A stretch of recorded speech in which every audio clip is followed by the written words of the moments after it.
Not so much.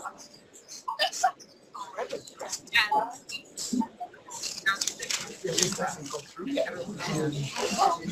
And so this is when you look down, you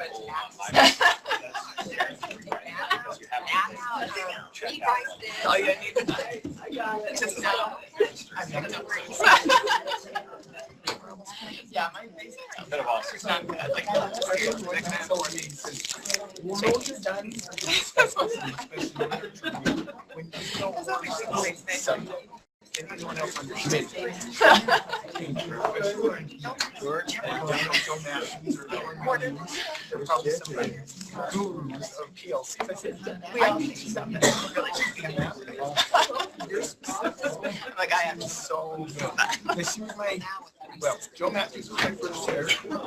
Utah State. Bell was then my chair. Here, I'm tired. So we became a chair. I come to my house. Right. Come to my house. Love it.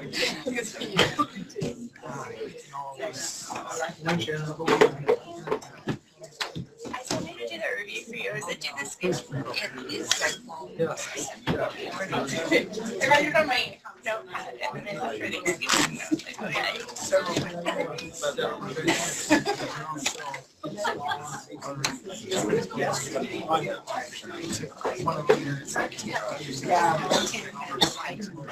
There is room to register government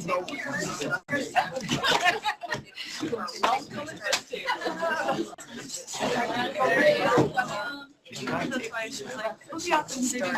So seriously, we've got some spaces right here. You sit up front. Everybody loves the front. Yeah. The camera's been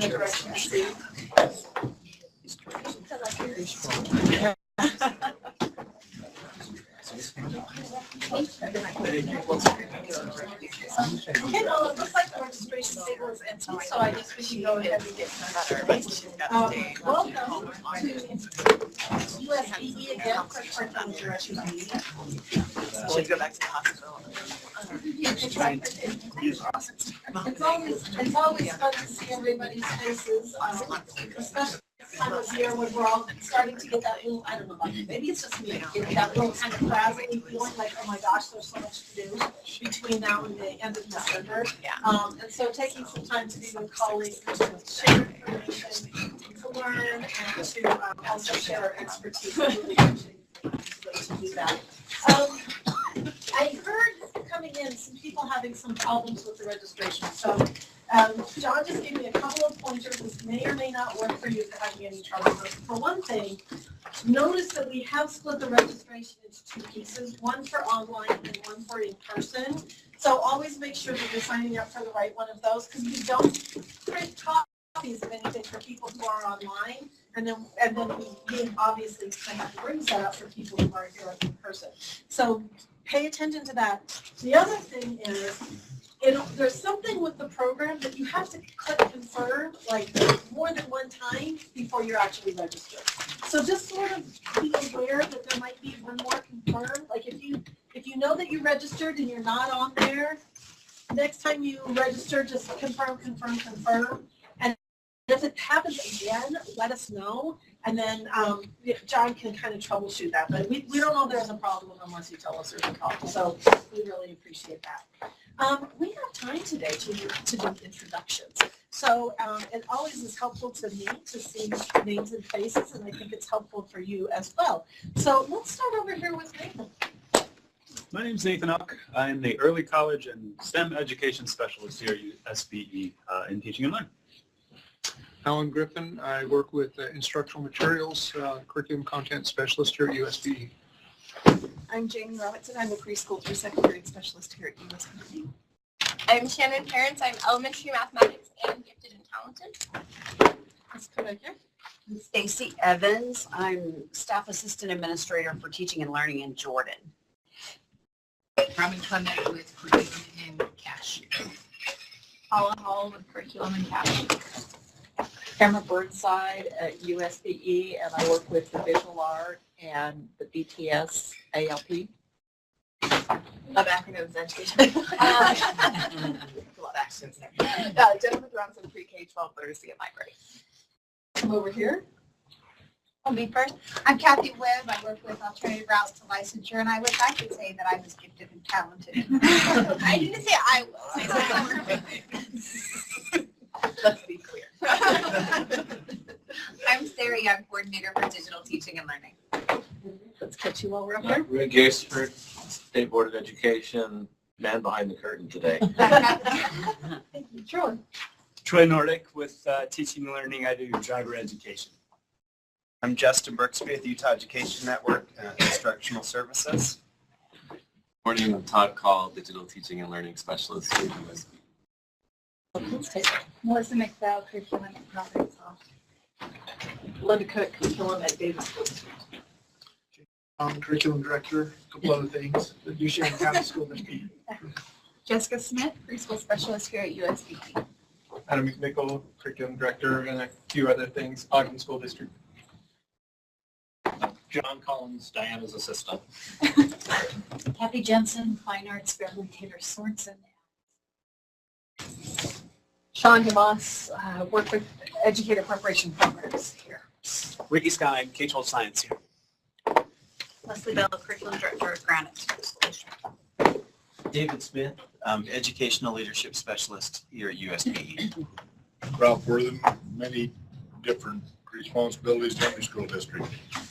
George Richardson, Miller School District Curriculum Director. Roy Palmer, Vanguard Academy curriculum director. Karen Johnson, Summit Academy Schools Director of Student Achievement. Mari Braithwaite, curriculum director at Alpine. Bill Backman, Curriculum Director in Alpine. Dave Mauer, Research and Evaluation in Alpine. Carl Bowman, World Language and Dual Language Immersion, USB Specialist. Erica Thomas, K-3 specialist here at USBP. Gary Allen, Assistant Superintendent, Secondary, Buck Silver School District. In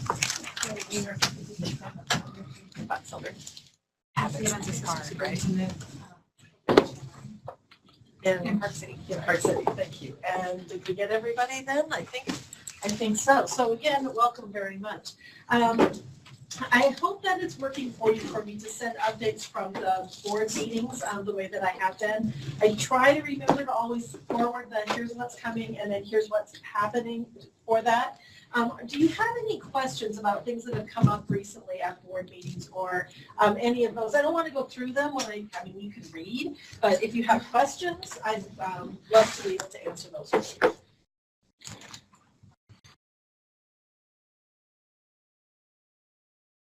Amazing, because we're always thinking we're not as clear as we ought to be.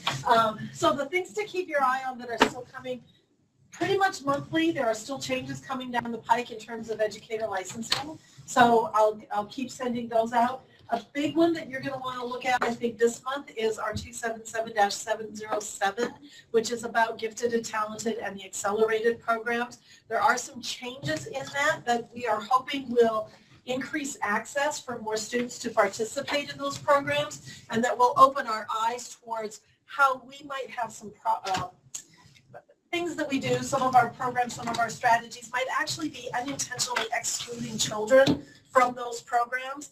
And we have looked at enough data to know that probably unintentionally, we are certainly doing that because the population in our accelerated programs, our AP programs, IB, gifted and talented, does not mirror the demographics of our school districts.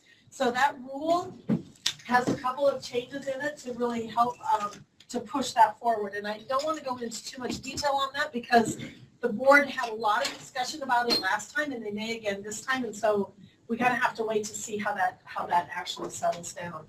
Along with that, program I'm really excited about that I want you to look forward to in January is we're going to be doing a series of equity labs across the state. We have 6 different locations. Invitations have not been out yet, so that's why I'm just kind of priming the pump here a little bit.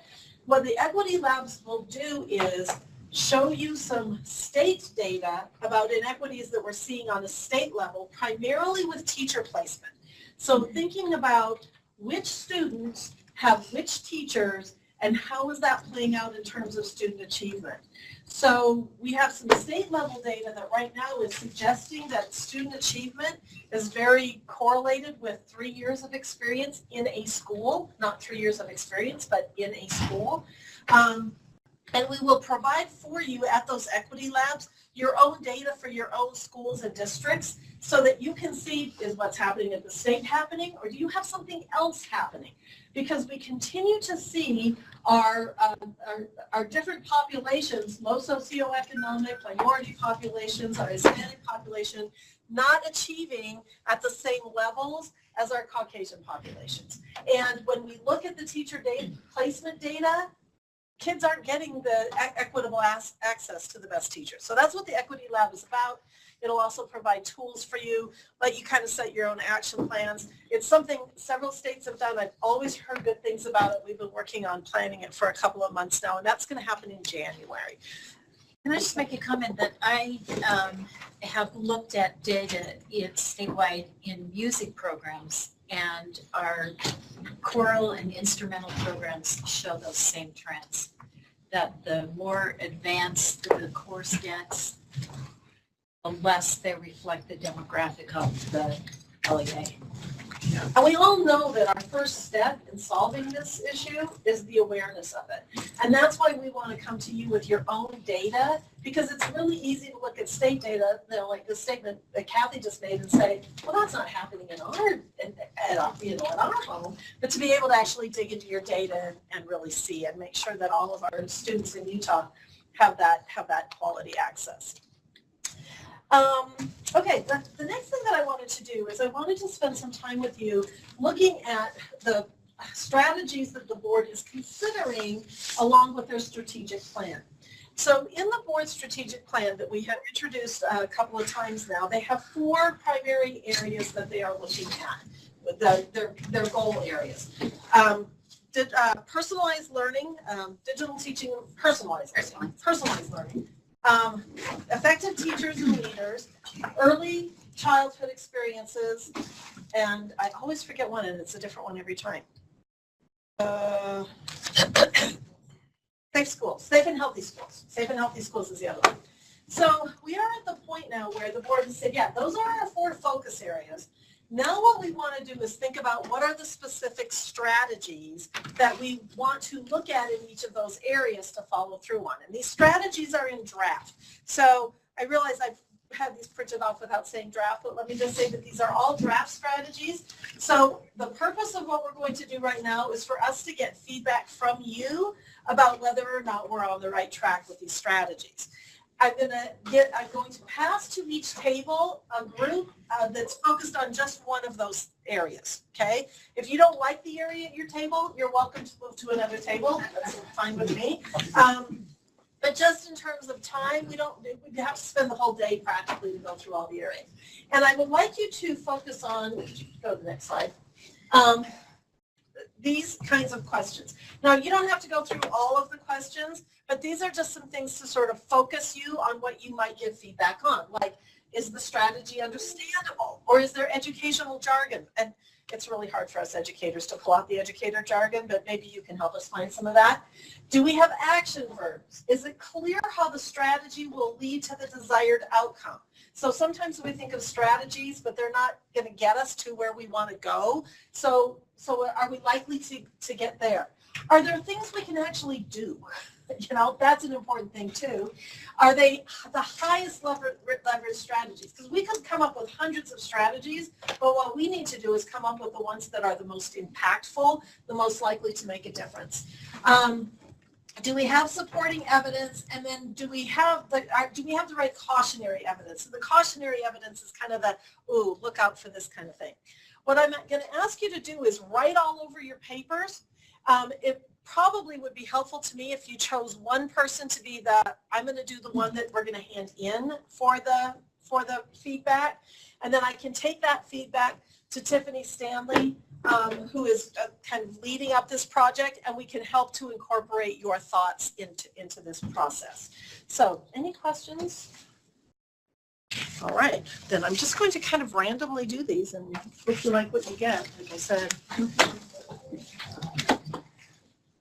My Nice attitude, David. Come up the bottom.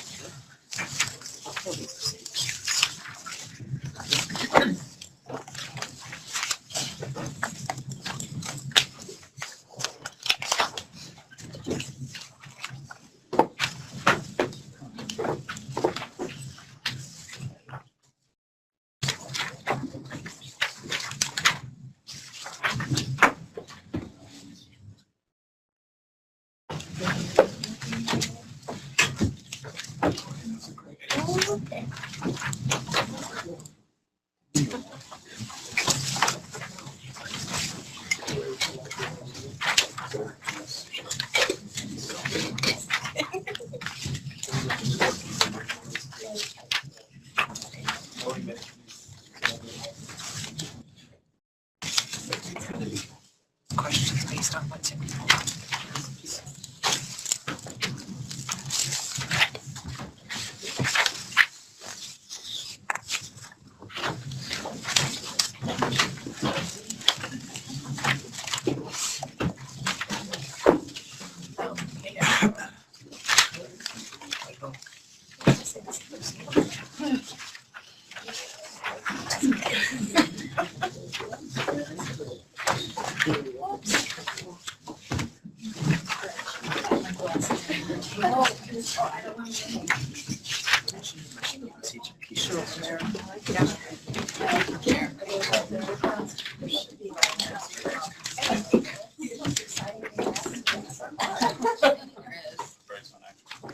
I got one even. I just Did I get everybody?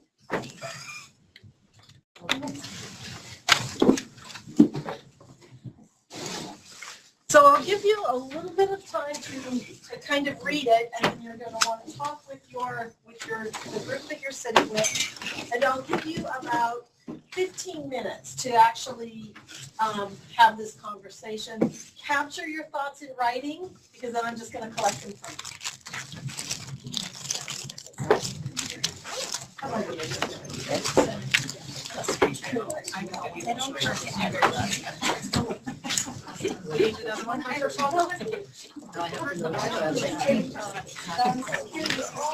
That's awesome. You see, I care about life.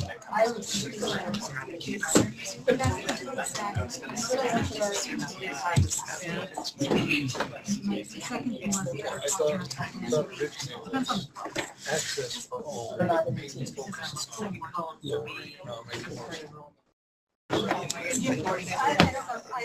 Cautionary evidence questions. Well, I don't know which one. Well, it is the parent where we was in one meeting. I think things currently we have really limited options, but have access and increase access to more students. Right, and then they have the option. Even kindergarten in general is not required. For the personalized teaching and learning. But no, like 95% of students are. And give a short definition. I was good question. Like, would it be expected for all Like a CTE to give some more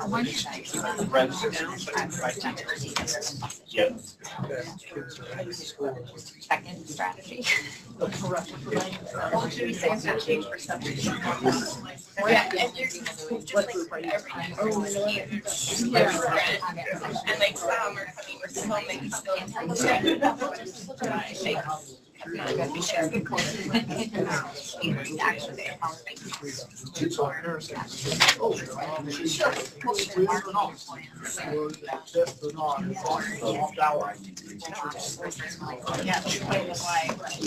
what's that middle? You're saying that those four Are instead of box Could understand. Where all of the things are along the left-hand side. Just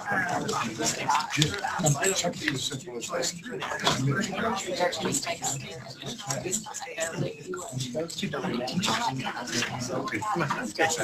Perspective, it seems like that would be really hard. Parents to schedule. It's like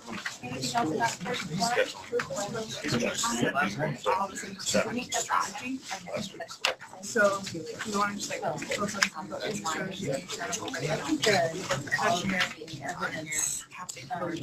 strategy and like consider Their execution. for most jobs.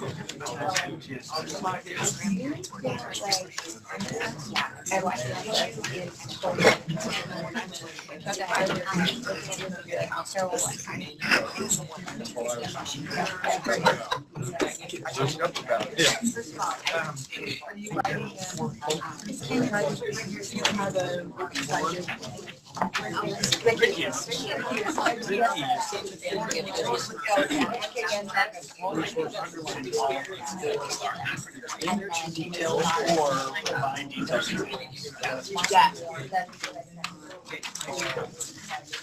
Well,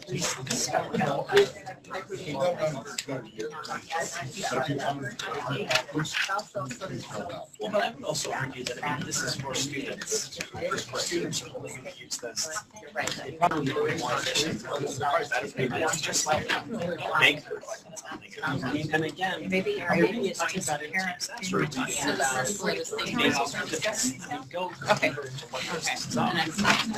Quality instruction for qualified resources at tier 2 level.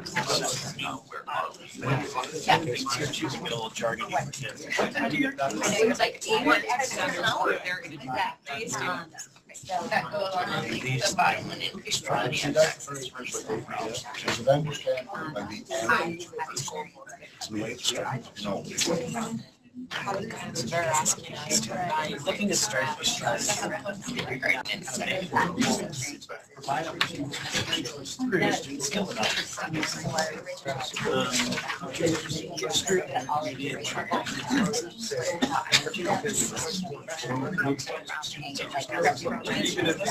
make this that is a separate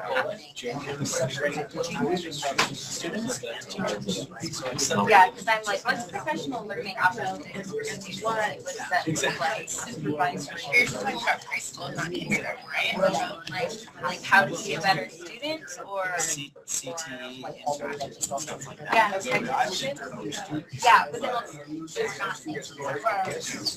That certainly isn't clear. And it's true in a playful style. That's like the introduction of what science is, what it is now, or what it needs to be. Because the students are fairly good like both in numeracy and what that used to be like a lot of people think, oh, it's just in your letters and it's color, but it's not like they're leaving. I hate that it's but what are critical skills like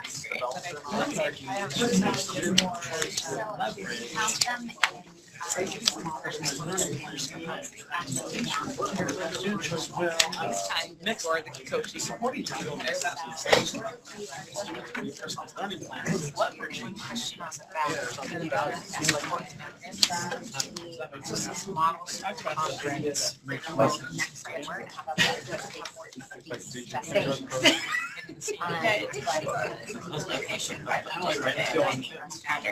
just rewrite the whole thing. You can't underline it all, and it's like, I don't number one. But it's like really Ricker Rose, the student choice opportunities. I'm on different so I'm wondering, is that the same thing? I've seen this you're having to try. Or is it saying But student choice is going to work in our community. I'm not sure. And that's.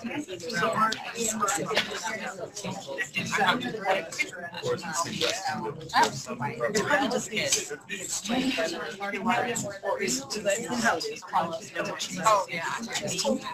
To the other, This is how you recognize. oh, That's my main concern.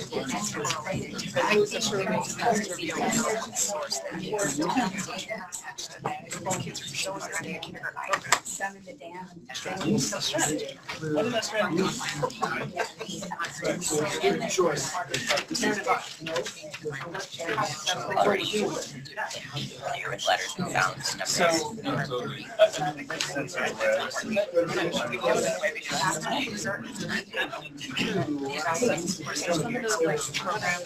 Requirements and so teachers whether it's like relationships, how you first keep it.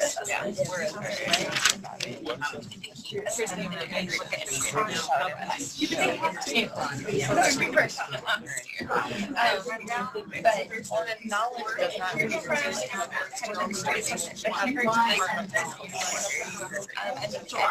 and I got knowledge, right? And you always do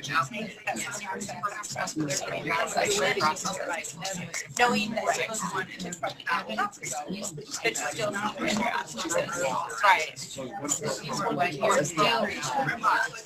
Yes, so this one carries over.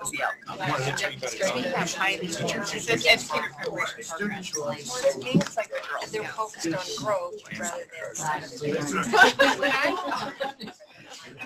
like depending on your Girl Scout leader, that could focus really easy. I felt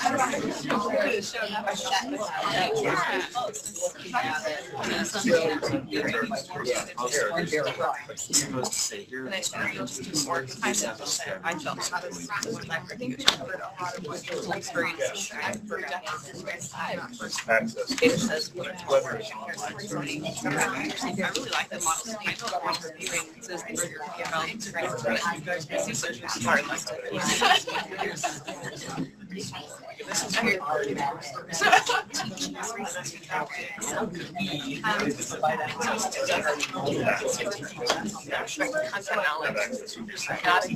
increasing that, or there's not. I mean, I see that one, there's getting more than all these very big tech size. Yeah. Is it our job? It's my job. So,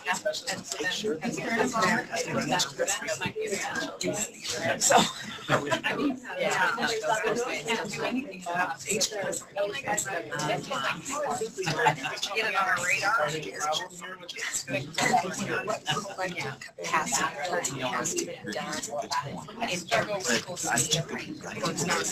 About 4 more minutes.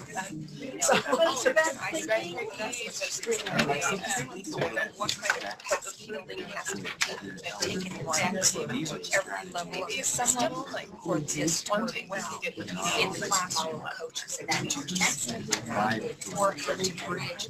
So when we're communicating with school districts, we want to Initiatives alone won't do anything unless there's capacity.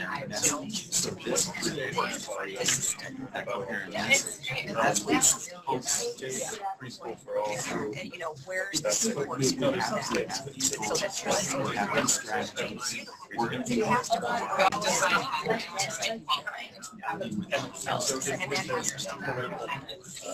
so that's the way. I think that for students, there's a couple and is there a connection between this student and maybe the need capacity to do education so that that can happen. I mean, students can have access to personalized teaching. Yeah. That's a strategy. Okay, good. Otherwise, it's just band-aids and I think we've all walked in. And we were trying to think like what we were going to be there. The system is conflict is well knowing that territory school. Yeah, I used to teach a prep stuff, but that's not good. Especially when it's up there. And then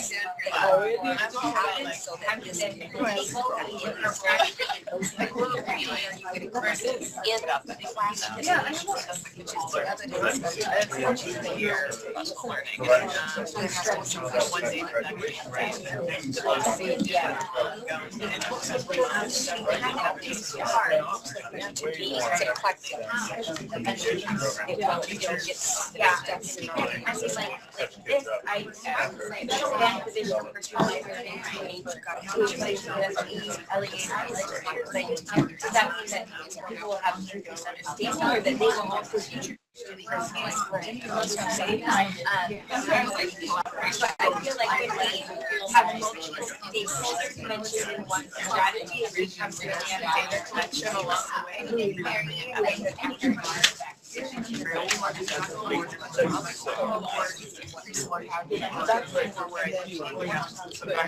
Right?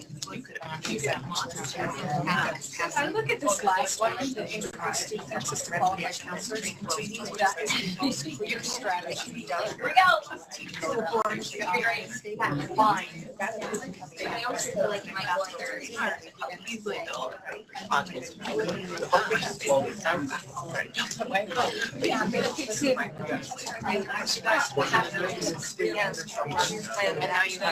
credit that you have to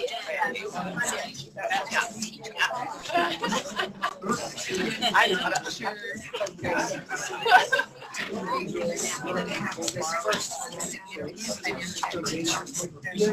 know that. You're welcome.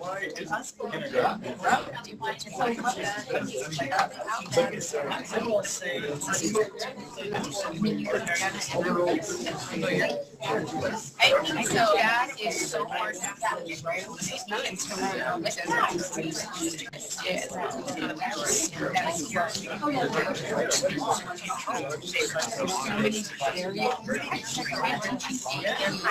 So wrap up your conversation and then sure that you have your thoughts on the papers. And I would like to come around and grab those papers. So if you just have one, that has everything, I'll take that. But if you have lots of different thoughts, I'll take that too.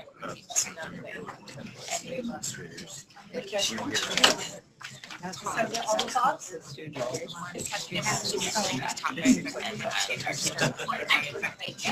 Thoughts? Do we have any?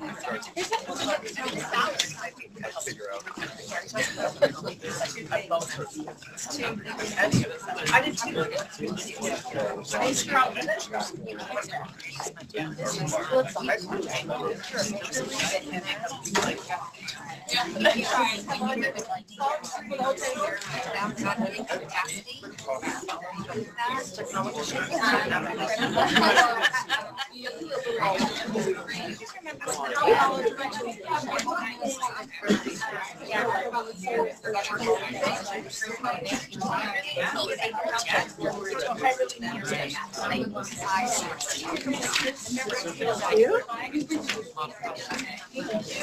Any more feedback?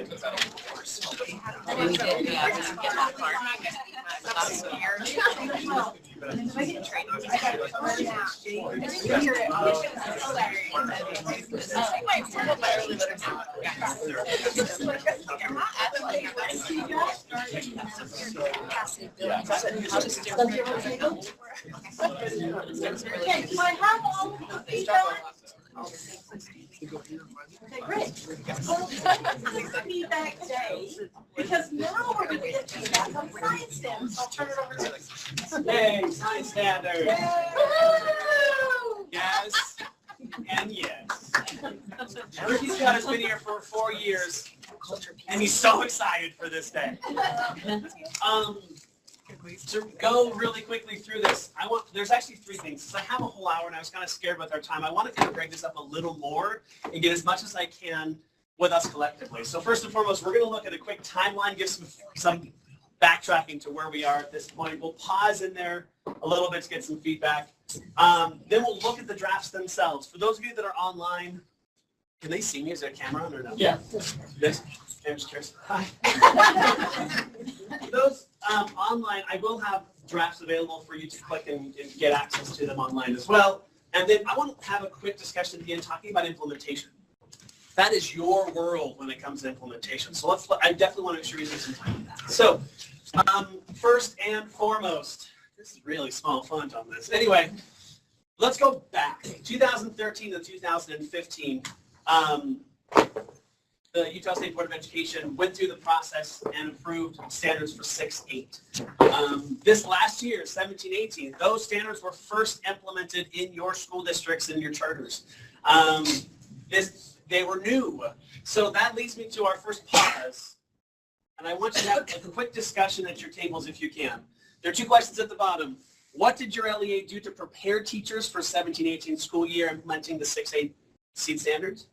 And also, what work continues in that process right now? I have right here, if you don't mind, it's really hard to read, but it's tinyurl.com/CD, that's you guys, seed feedback. So you can go to that if you have a computer. We're going to use that a lot today. But here's the 2 questions. So while you're pulling that up, start your discussions. What happened in your LEA in preparation for seed standards for 6-8? And also what's continuing to happen now? Take maybe 5 minutes for this discussion.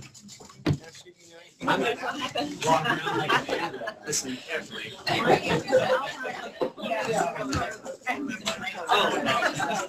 I struggle more than I got to spend the last 2 days. So, not lots of pleasure, so that's your eyewitness. That's right. Well, we have some of our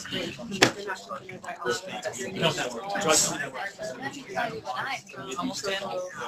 No, LinkedIn will work for you. And I'm not sure you're here. Everyone's from here.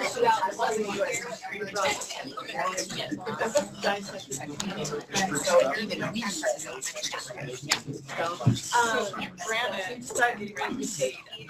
You can talk about what you guys did. You can talk about what you're doing in the same thing. We had them for 5 years. So you're all 6 standards, completely adjusted strategy.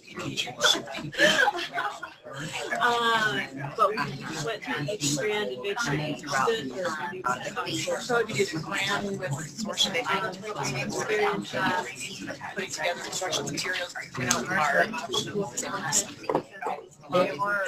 they were optional but strong. Great. We got a lot of students and teachers harder. Like I only have one assigned there, secondary teachers,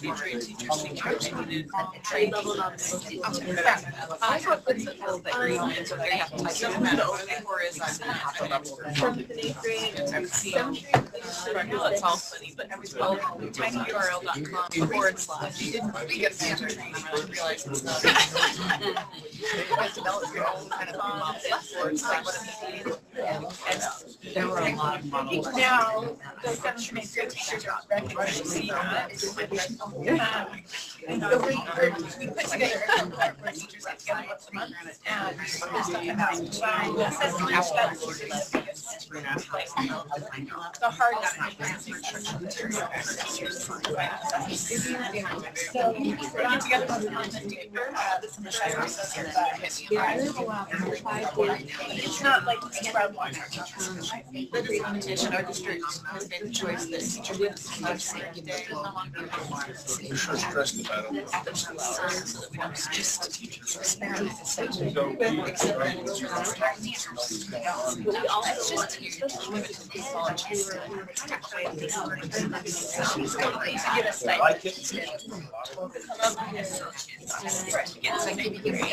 a lot of them, since they have kids, or they've been teaching all day and they still have 2 hours of reading, it's just not a balance. Even I got students yesterday saying, I need to do this, but at different times, dates or times, or any other time. can't come. We have these cheeses. Okay. We were sure how similar they are. It's like teachers.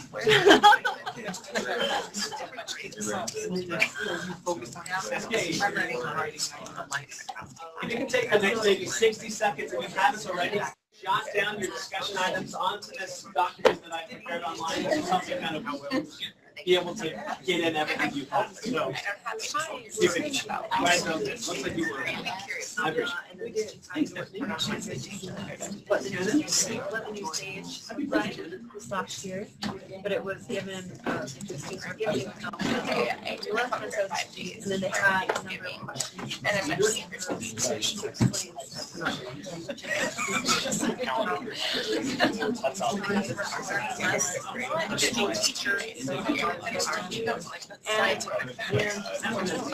then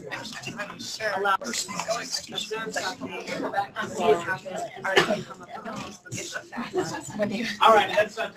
Okay, so let's keep going with our timeline. We'll have more time to talk about implementation in a bit. So, looking at the current timeline from where we are now with these drafts you're about to see. In November 2017, about a year ago, the State Board of Education approves the process to revise and review standards. The first step was the creation of a standards review committee. Those, just to be clear, standards review committee is 5 parents selected by the President of the Senate, 5 parents selected by the Speaker of the House, and 7 specialists in the world of science education. Those 17 got together,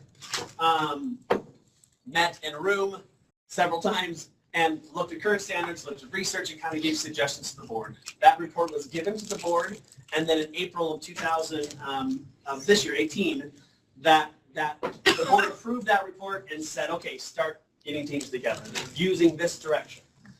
So from about May until just recently, November, these people have been working on this draft. The next step that we know of 100% is the beginning of next month, so a couple weeks from now, or actually next week, we'll bring this draft to the Utah State Board of Education, the Standards and Assessment Committee. The committee will look at the draft. They will decide internally, yes, we want to move this forward to the full board or not, and give suggestions. At that point, so from here on out, this is like the potential future, because this is where it all kind of ends up with whatever the board decides and whatever needs we need to make along the way to make changes. So, assuming that the board's going to approve this for a 90-day review in December, in January of next year, it'll go to full board. This is because I'm only answering these questions because when you start talking to science teachers, they're going to want to know, when do we get to see this draft? The fact of the matter is that this is still a closed draft until the board has approved this in January. So all information that I'm giving you, the documents I'm giving you, I'm going to have to get them back. You can't share them yet. So when people want to see them, want to have access to them, they will have to wait until the board approves the 90-day review. When that time happens, there's going to be so I'm assuming this goes forward, from January to April, there'll be a 90-day period in which this draft will be available online. There'll be an online form available. What? They'll be public next week. They'll be public next week. Sure. I mean, they won't be what they necessarily what will They'll go be out, public. but they'll be public next Monday. It's true. I'm just saying, so if you can Just trying to follow the wait, process, I want you to Jennifer. take this in, it's Monday. That's how board documents work, so. True. Okay, fine. The fact of the matter is this. This is what happened in health, and I'm just going to save myself some time. As soon as those documents became public, she has been bombarded with emails from people being like, what about this? What about this? What about this? There's a time for that, and that starts when the board says yes. So people are going to see it, but then if they want to see it, if you want to share it, great. Please just don't send me a million emails that I'm going to have to document and track. It's just, there's going to be a time. And all of you will be able to give feedback to your teachers as well, and that's what I'm trying to get at, Jennifer. Thank you so much for that. All right. So the real working right there. So following the 90-day review, it'll go back to writing teams. They'll look at the suggestions. They'll put together kind of a document of sorts for the board to be able to get direction back to the writing team to make final documents. And hopefully, sometime over the summer, we'll have a final draft that's adopted by the board. The question that most of you probably want to know is that very last line. The expectation, at least in my mind now, and this easily could change, is that by fall 2021, that's the school year in which these new standards will first be implemented in classroom. So timeline, sorry, 2021, that's what I meant. So 2020, 2021, that's the 2021 school year. Thank you. Support I give to this office is great. Okay, so any questions regarding this timeline? Moment of truth.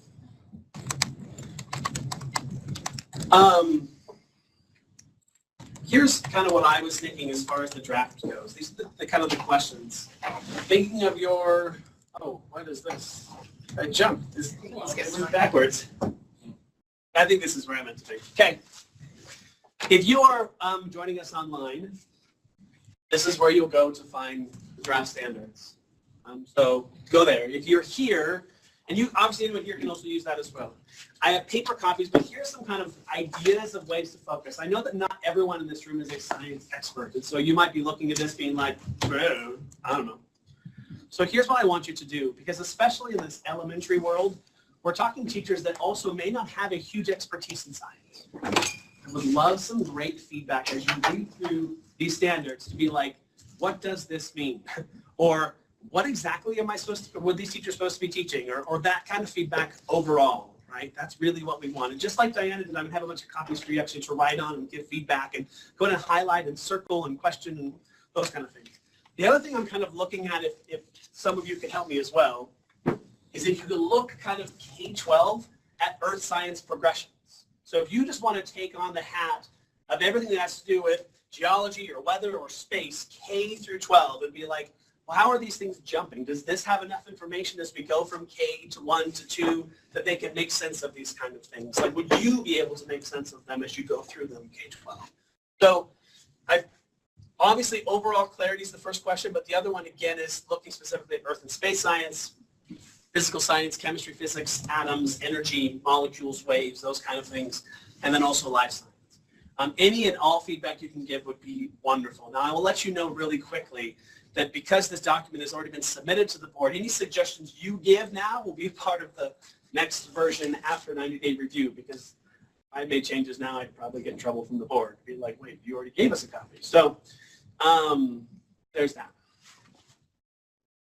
Thinking of how to best do this, because this room is organized.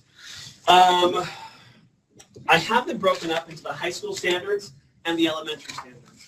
If you have any interest at all in being one of my people to look K-12 at a specific area, I'm going to ask you to do some moving if that's possible. These two tables over here, far left, I'm going to put copies of K-12 standards, about 3 or 4 copies K-12, okay?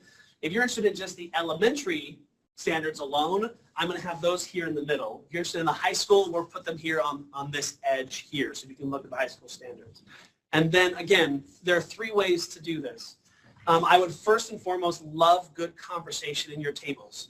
If you see things, talk, ask questions of each other. And you can also, like Diana, I really like that, having maybe one person that will write down the notes from those at your table. That'll help me put some things together as well.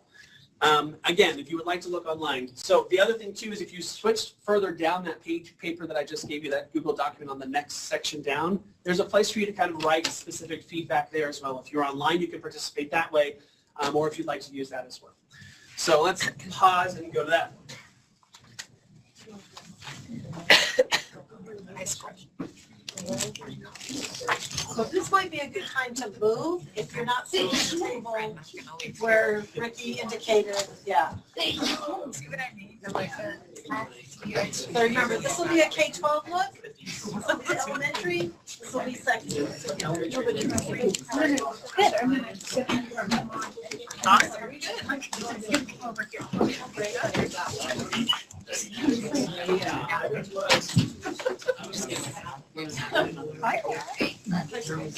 High school. Biology. Biology is there. The people biology. Yeah.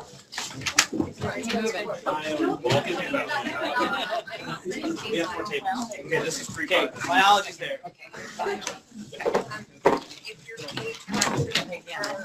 May or may not pay that high school. Okay. Thank you. chemistry, and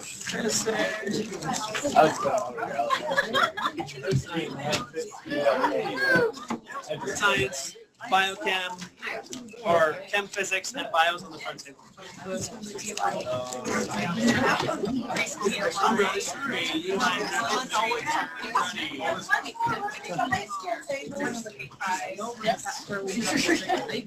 Yeah, we're you guys doing elementary or science?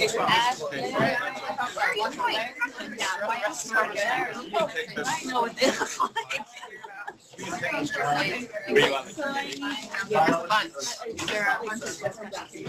like. They each have some pages.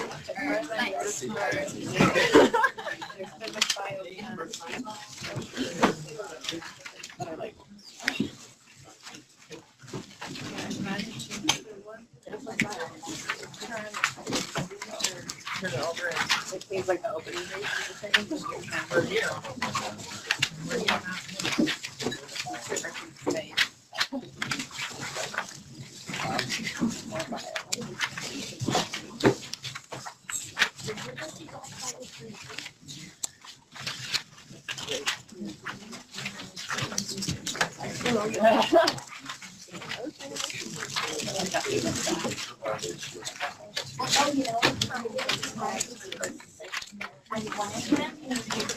So this is just the elementary piece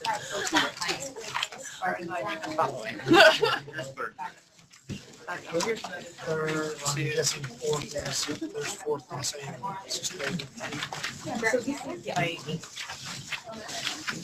This is over standard. We got K5. We have the same time. But so like yeah. And you're saying earth science. Overall clarity, but like also these would be first grade. So in first grade, these are the physics standards, and these are the earth science standards. And then there should also be, so there's three subject areas. There's physics, physical science, earth science, and life science. Chemistry. And so like 1.1, that first one is in first grade. So these are all the physics standards for first grade. And you have, so we're just now figuring out how the K5 are organized. Yeah. Like these are K5 just physics, and that's K5 just first science. Mine are science. But look, this is just for first grade. No science. Physics standards, strand 1, grade 1. But then that's strand 1. Strand 2. So, but then, so this whole, so who's doing what in what grade? Your area. Life science, earth science. Right. I've learned that's not how I would go. That's what it is. I'm like, Space. So here's P2. Now, this one takes the same for everything. Oh, no wonder. Oh, that's funny. Oh. Okay, so which one? That's helpful. So,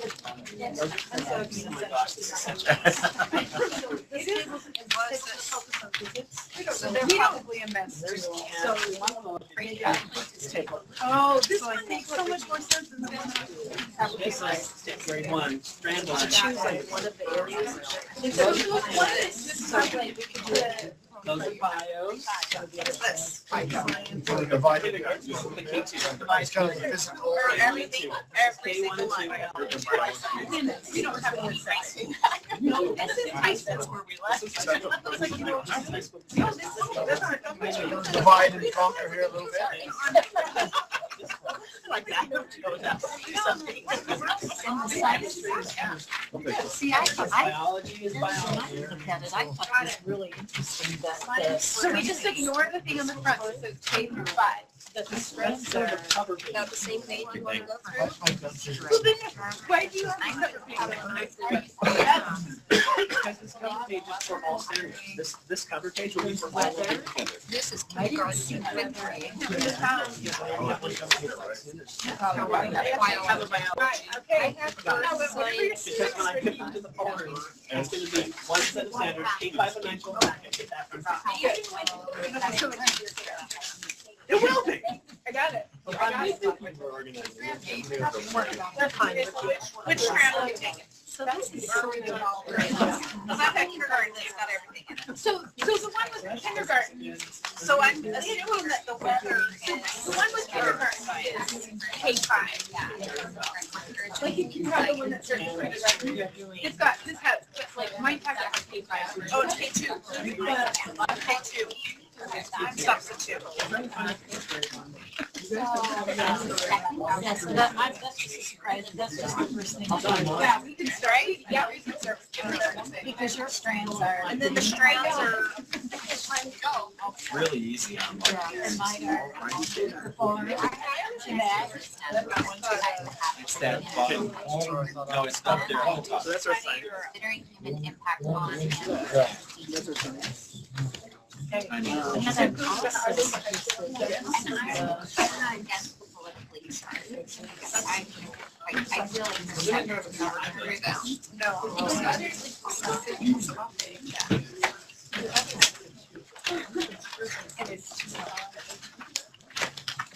Yeah. Yeah. It's like all of our others.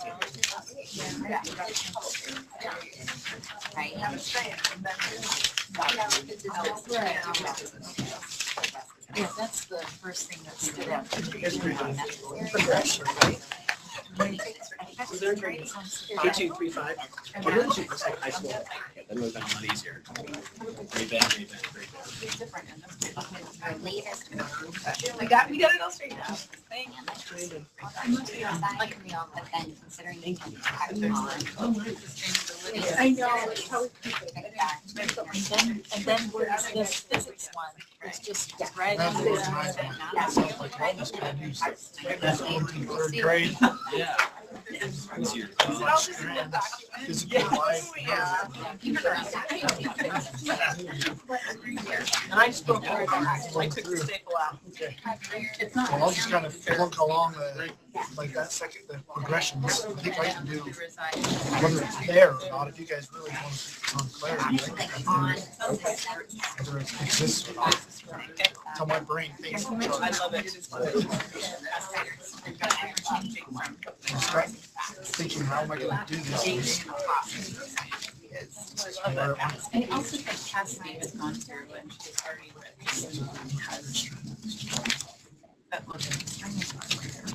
I'm saying that out loud because I just wonder his Yes. The other source. Okay.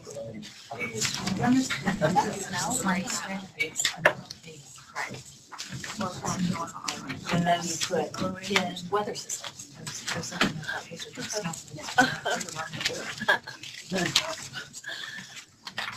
I just use my favorite word. I don't know. I like when that then you get. I'll be here. I think you changed it because I was so mad.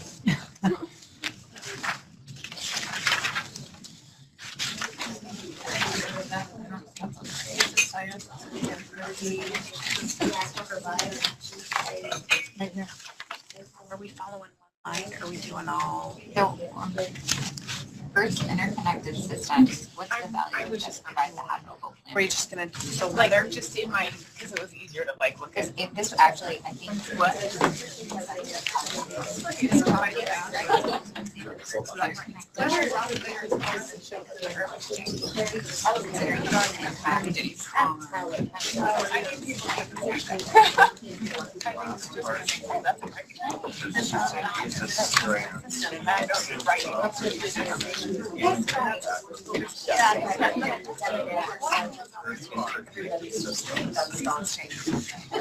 Yeah, I like that better. Say that again. So the last part of the sentence should be in the beginning part, because that's actually what you're talking about. They get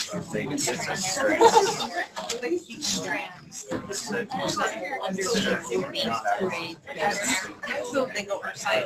Yeah, so this is, yeah. Yeah. And there's two people on there. I also don't think the word. And there were 16 people. Physical science, but probably with the change of what Yeah, with Joseph the said. Really looking at that system. We think it's upside down. And see impacts on data. That's better than last. So that should be Content. first grade. Design the solution and construct the tool. Very articulated.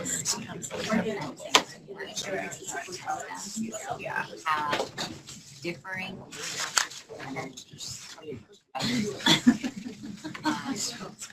and matter cycles within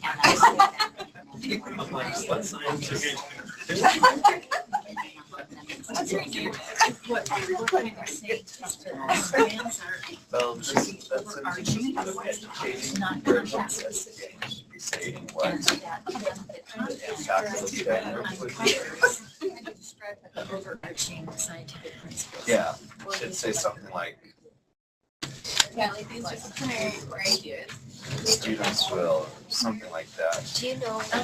Learn about Except at the end, just an explanation of That actually puts. well, it's an explanation of what it examines. I don't think it goes with that because here goes by grade here. Different than Some of these. It's the same.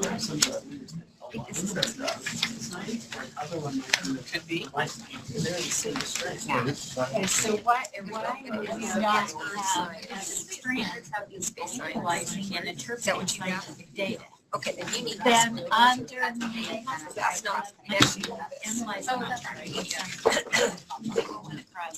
for failed grades. I think that's Analyzing data on license. Yeah, includes all the ever. No, that one goes with this one. It's breaking it down by grade here. It's not.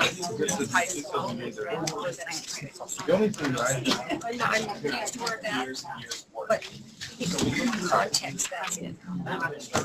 Like the second grade. the ninth grade. They're the same science course, well, we use it ninth grade, so it's I have it too, but it's a little bit more. So as far as progression here. Yeah. We don't have the 6-8 because they've already approved components for this going from K5 to That's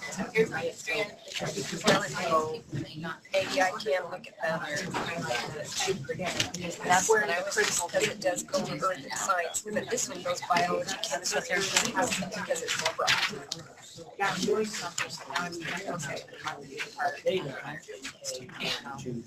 Like there were several. like number 4. That's where my views are. So both of them are like that. Oh, okay.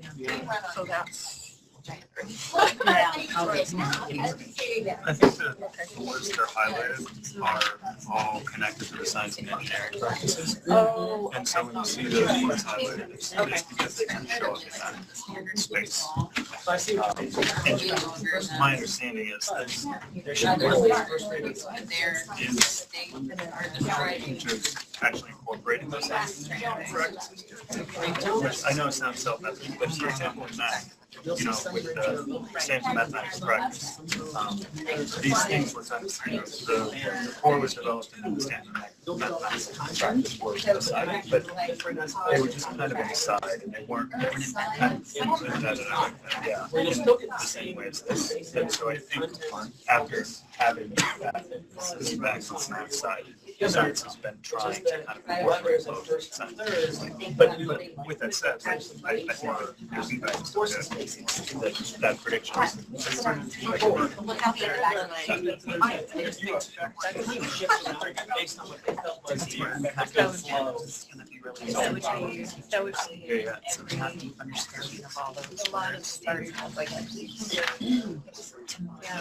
I really wish that was the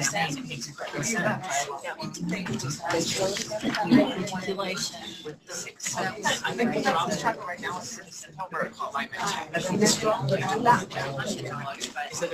there's a lot of biology. Right. That's not possible. Because that's the problem.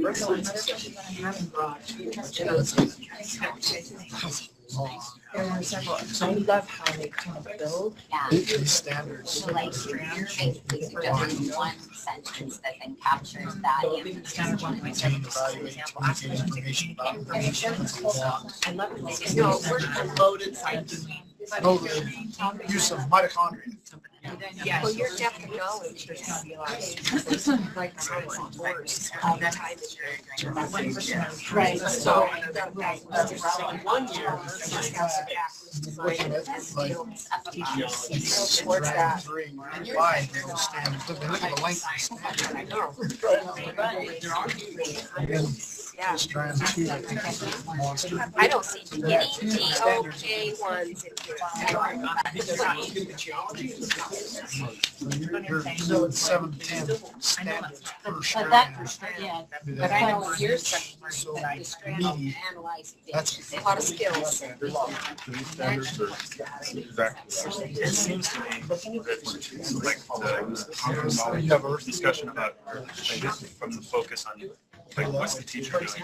Well, if this are the things that we want Like kids kids to know evidence and and be able to argument do, those should be the strengths in my Here, listen to what the teacher says, I would say, oh yeah, he or she is talking about the content.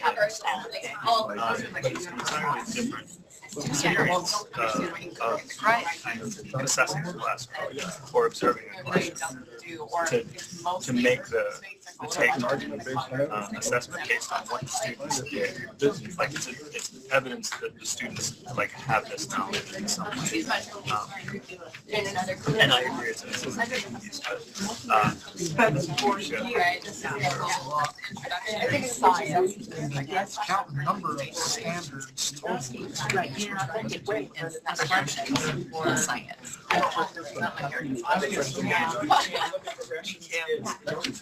Yeah, the old standards, I wasn't certain familiar with the old standards. But they had specific examples. I've talked to them, but I remember it was like, do this to get it this, do this experiment to get it this piece of knowledge. And I definitely writing about giving teachers some how they get it back. I love the science core. I think that's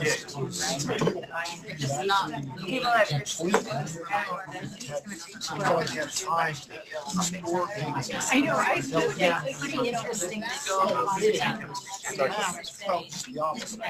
So, so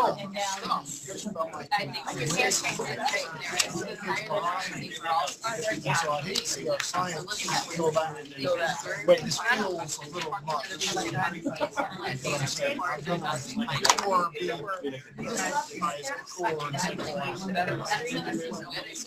that's just my first impression. That's my No, right now.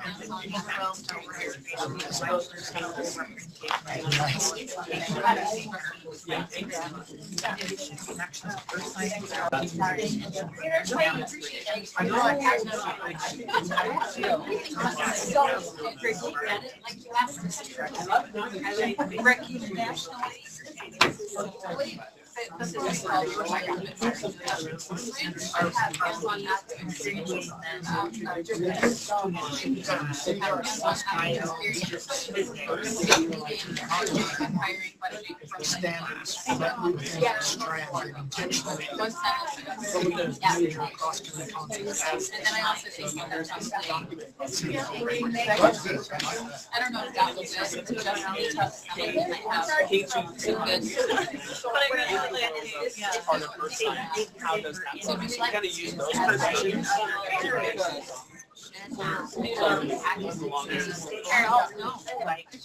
I could take it. You guys want to help me get through here fast. Just state a strand. Tell me how many standards are here in that strand. I'm curious what the standards are. I just start with my third grade.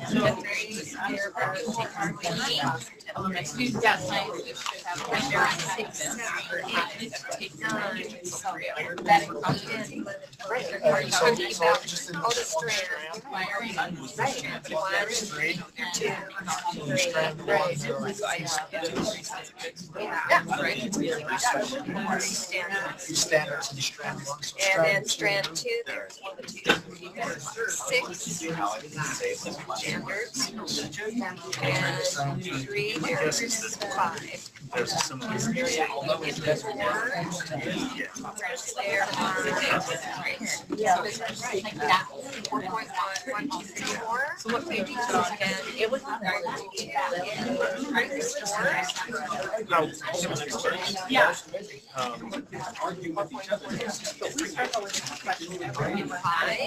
There's 5.1, there's 5, there's 4, and 5.3 is Trying to connect to that. What I appreciate about is how synthetics is recognized and how like people and concepts from that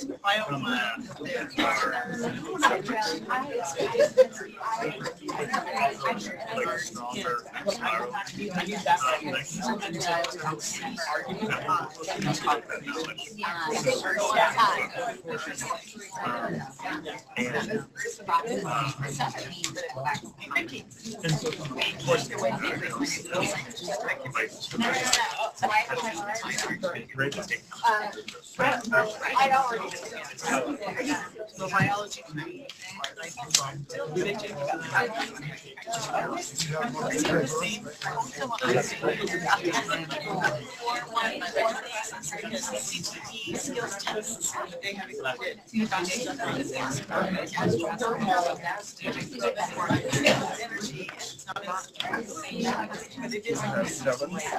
So it is on, usually it's on the first phone now.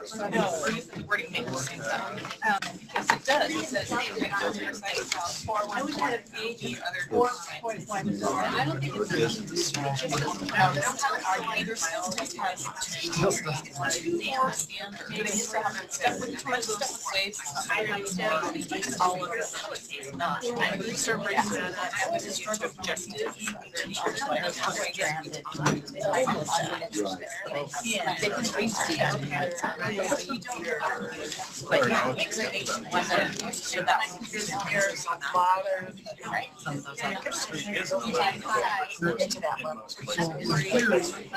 to say, like for example in physics, so in third grade, of course, energy doesn't matter. Look, in high school, you have energy. They're saying, well, we've been teaching it all along. Seventh and eighth have that. You can say you can hit it here and then again here. So then you have yeah, starting out. I don't think that. how many times in high school teacher? They were one like, oh, this is from your mind. Oh, you know that's going down. and you can show that it. So it's that one abstract that I see. It really relies on more of that. For us to make some like that. Yeah, you're bringing up the point. And I don't mean also written that intent, but I think that kind of like it can be other primarily that should be highlighted just so that readers have that. And so they start yeah. Do that. Yes. We have a question about that.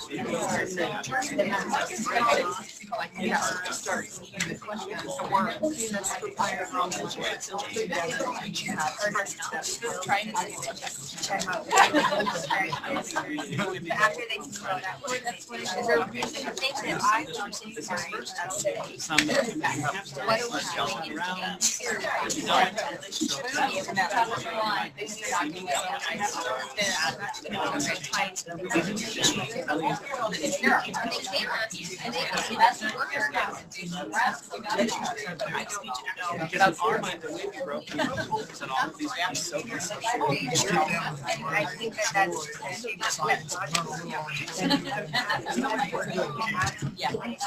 they need to get into this depth now and are they? This is great. Focusing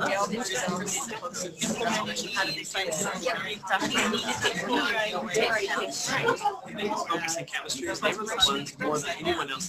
Chemistry is everything. We want to make sure we have that integration as lightly as possible. How chemistry fits in biology, how chemistry fits in physics, and so I think that's what their intent was really trying to show that integration of chemistry, but it's coming across as being and you need to have those things. So something in there, maybe you could put some feedback as far as something that says that describe the integration, but don't make it seem like this thing has to work.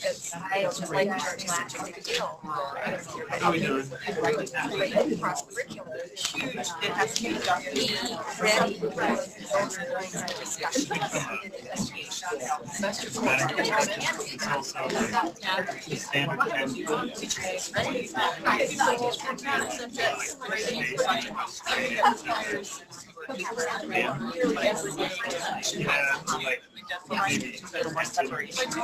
Hey, folks.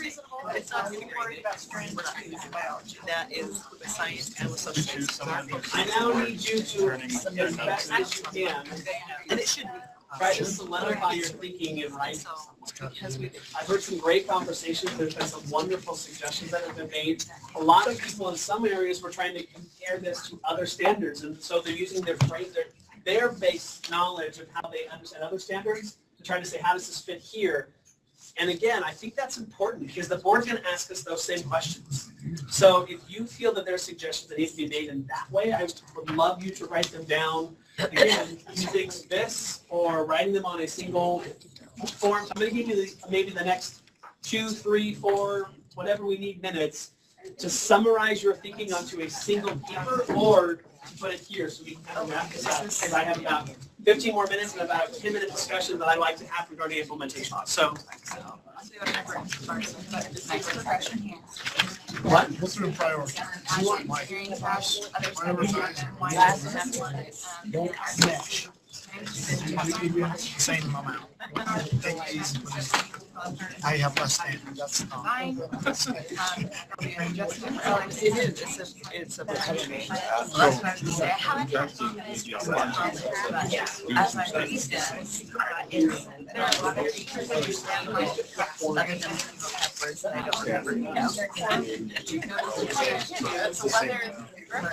like you said, prioritize, especially in biology, prioritize and eliminate.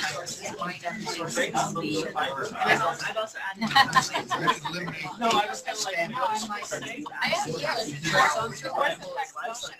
like, Physics has 16 on standard.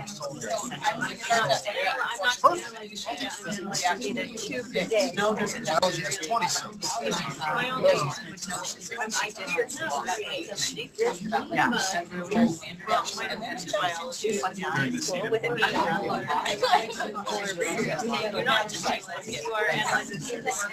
Why are they going so fast? Look at all this stuff I gotta seems like we've gone a mile wide. I like the idea of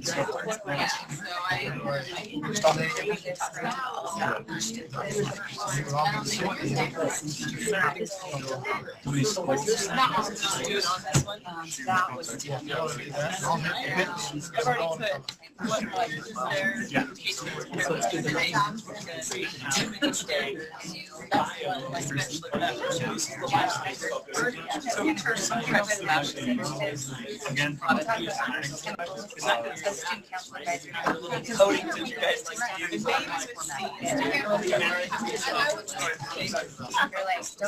Wait, no, I'm not in the right section. You know,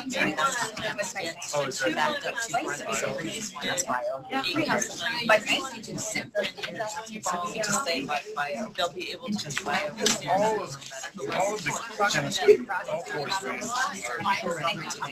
yeah, they should go to biostandards. Yeah.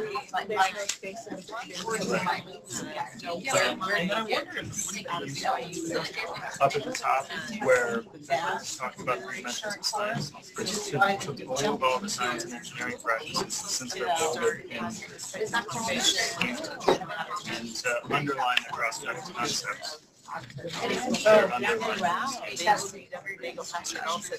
And you can just we might not be able to do 2 or 3 so holding the name of it and underlining the perspective. Where so that it had so it's only idea of how to start. How to separate just physical It's done. So it's got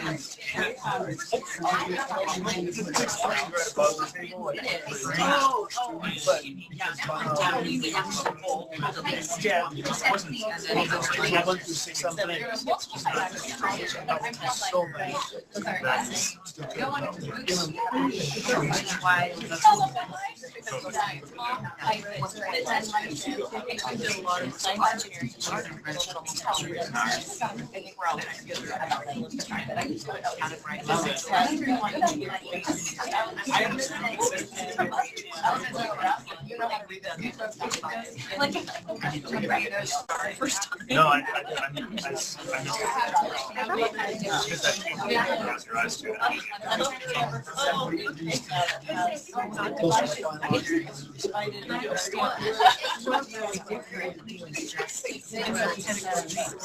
it's every standard of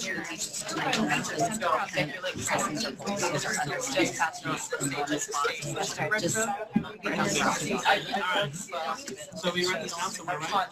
They are throughout the document. Hey, 2 minutes to wrap up. But we also have to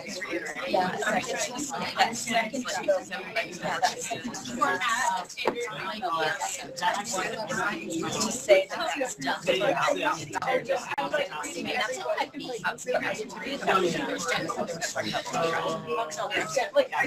And now I realize, no, it's under each standard.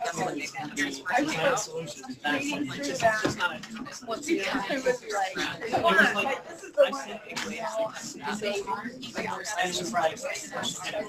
Came back after like the day I said that I'm done, washing my hands, and I'm like, oh, we forgot that. I just love like having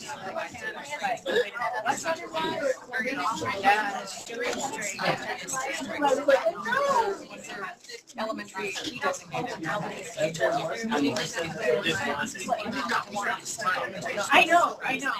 Yeah, that's what because I know that's yeah. But I did. I first read through it. Yeah. So do we have a document or something I can take with me? Right. No. Right. I came without my laptop. Why don't you just write it on the standards or something? I don't know. What do you think? And then just write it directly there. I have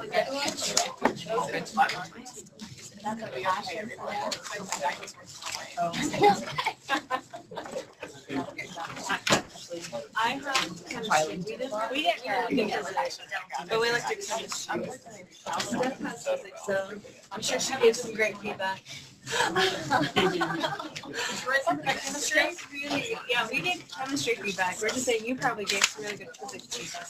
I got stuck in chemistry as well. Biology strand 2. Oh. Yeah. No. Yeah. The big one? Yeah, Angela kept going back and forth on if she wanted to split it or not. I said, okay, smart cells stuff. I'll find out that I keep it big. Together, but we're going to check it that way. That was something well, it's just because we used to do some work. We like that. It's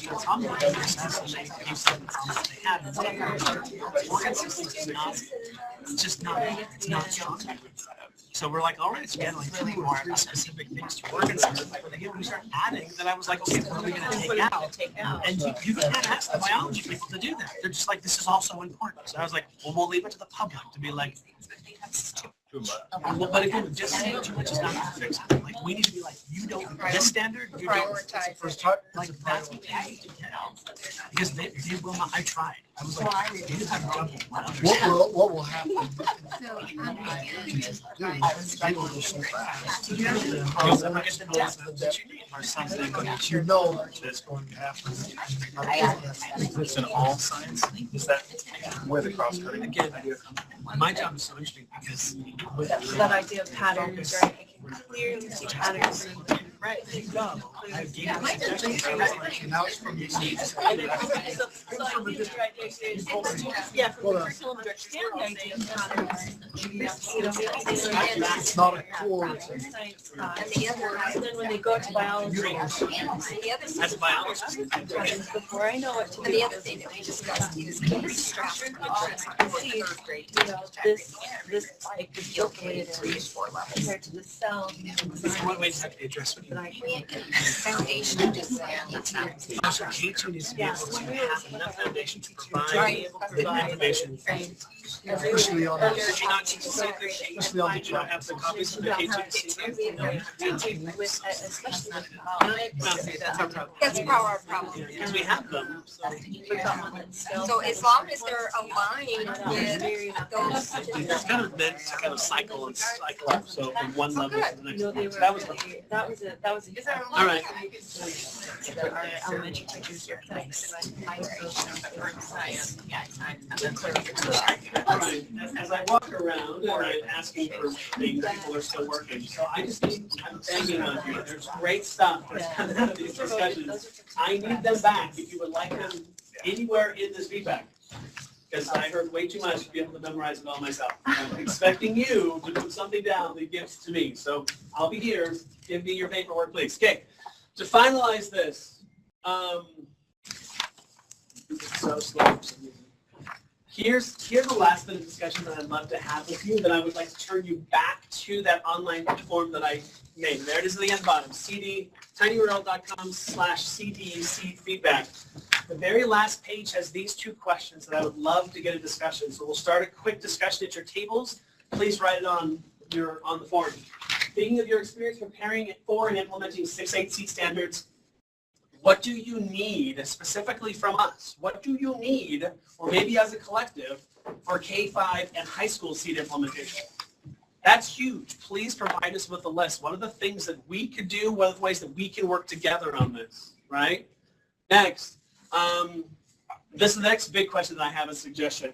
Are there any of you that have plans of what you're going to, we don't know what it is yet, but we know that we will be offering seed professional development for our teachers. We would be happy to bring others in to work with us. So if you can, just put your names down and so we can start working together so we can use you kind of as a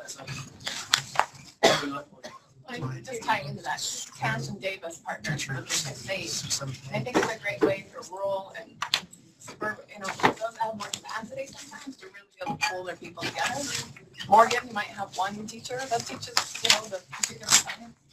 That's a lot of PE to go into a small amount. We could share our resources when you're doing professional development, if you're a larger LEA. When Cash is offering it, maybe like we do some combinations. I think there's opportunities really impact more teachers and have less people having to do the heavy lifting too. Like if we share our capacity. So just think about those opportunities. If you're in a smaller LEA, is there another place you could partner with, or would you be interested in partnering if you're a larger LEA? Say, we'd be happy to have other teachers come. I mean, we're going to do it our way, but we'd be happy to have people come. Because I think this is an opportunity. In some of our small places, they have one teacher that teaches physics. I'm not, as the LEA, going to give them PD on how to teach physics, right? But if there's another LEA that does it too, they would love that. And so trying to look for those opportunities. So please have some conversations. I have 3 minutes left. So have those conversations, write down some notes of what you need, and then that'll be it. So got 4 minutes to go. I like the let me know. There's some stuff. Good job.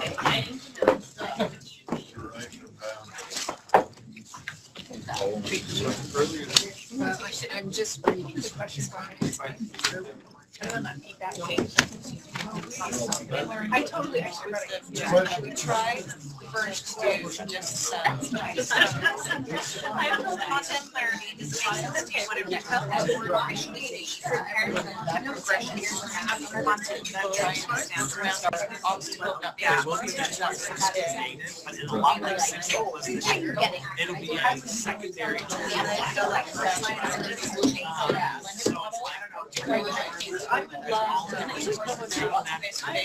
Operational fields. That's where everything goes. First year there was an extra. Right now, we're in the year of and then I know that. I was thinking like, I guess I've read these. I mean, they're standards. I think they're standards, but at the same time, I feel like when they lay it out, I don't see it. And on my thing, the same thing. Something I've done yesterday, nice to lay it out. We're giving it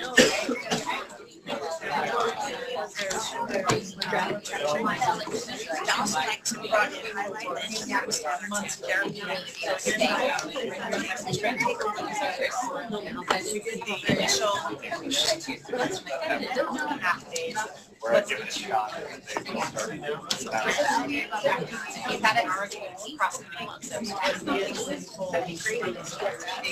Every month we would a model what is what are you looking for? Our other measures, the line, and teachers aren't going to have a measure. They have that together. We're working on a new kid. So all the model lessons have some. Yeah, I'm sure it's never. And I don't well, and I know like I don't know what they're in place. I don't traditional, so a lot of science and really good trying to get my whole together. Okay, I have about 1 minute left. You can please start jotting down right now.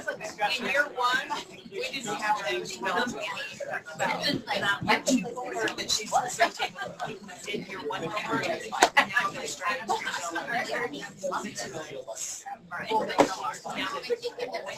better idea of what it looks like. The thing about it is that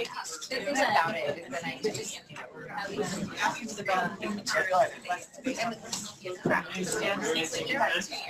but there are they pull it. Here's a video about nice how to build an argument about Forget that URL. probably shouldn't have frameworks for the frameworks in year one. That URL's going away as soon as I do. Year two, they're having much better success. And we can talk about that. They'll start to see. Oh wait, you're back. All the time. That's all good. No, that's going to be great. Are you really? The storyline of choice. I don't have a choice. Creating material. Now I know. Love that. I know.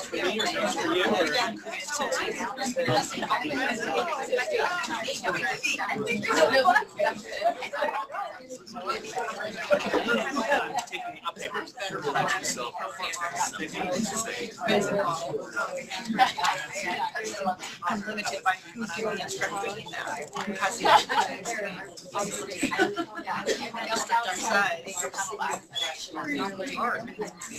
Everybody needs training.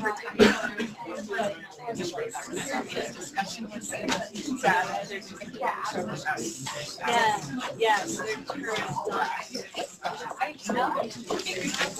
I grew a little online. When it's on the board report, I will email them. Here it is, public. Just like they can have my reaction. Work with you, to me, because I can't learn more about you every day.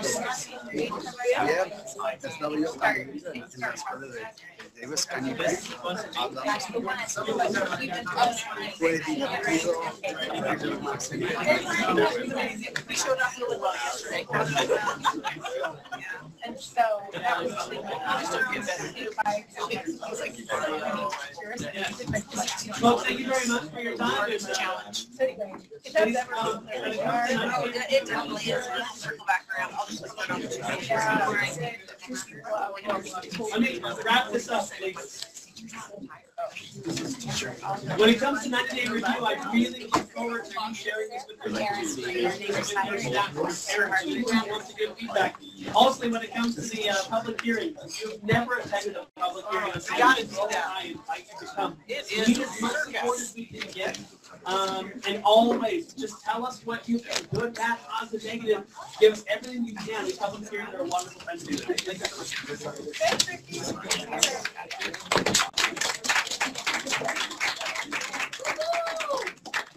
Let me clarify. Public hearing.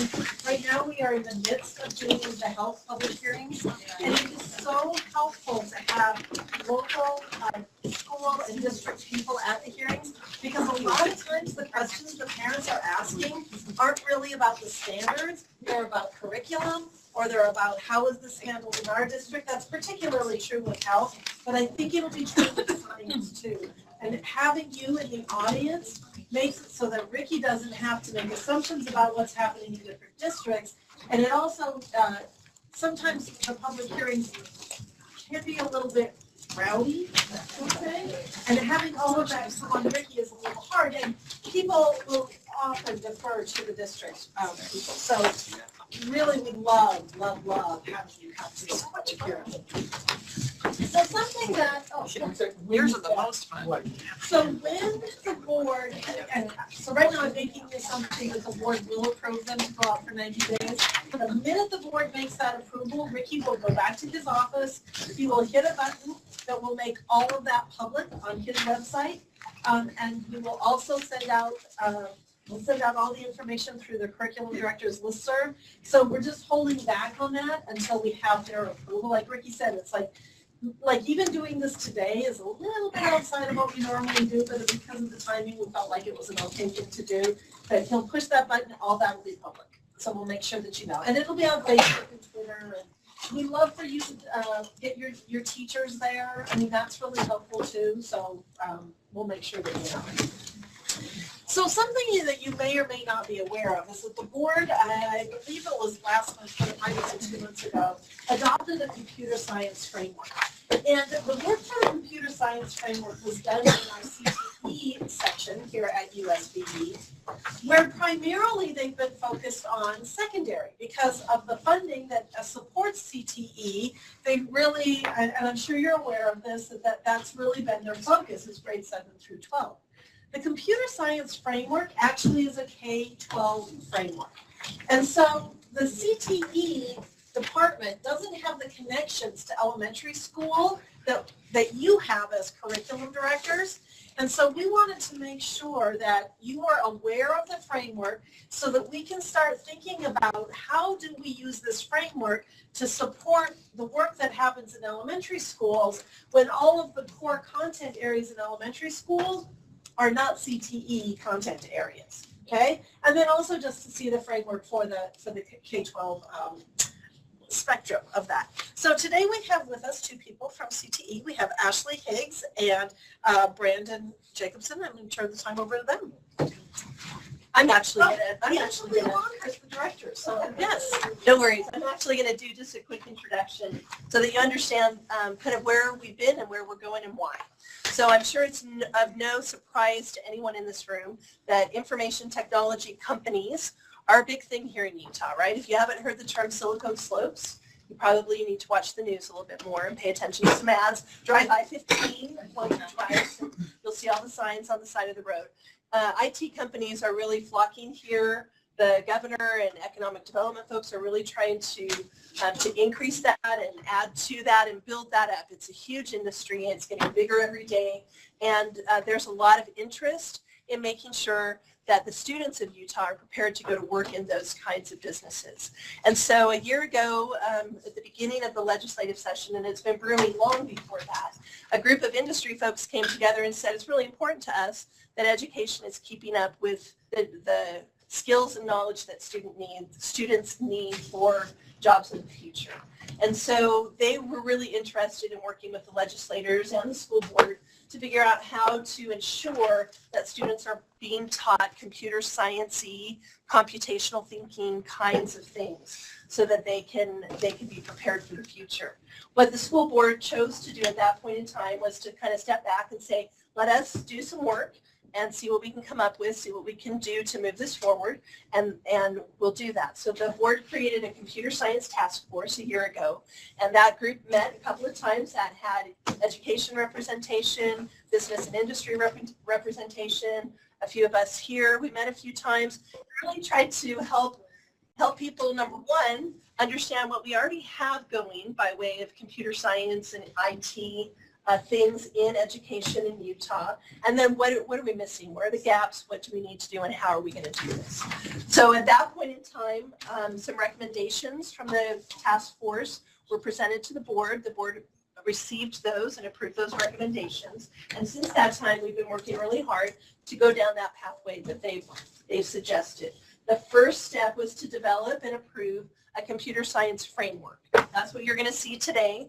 Brennan and Ashley will talk to you a little bit about how it's created, what it means, how to read it, how to interpret it. The next set of things that we'll be doing is working on a communication plan and an implementation plan. And we'll be doing that with our administration over the next few weeks. That will involve, for the teaching and learning specialists in the room, that will involve a lot of collaboration with all of you.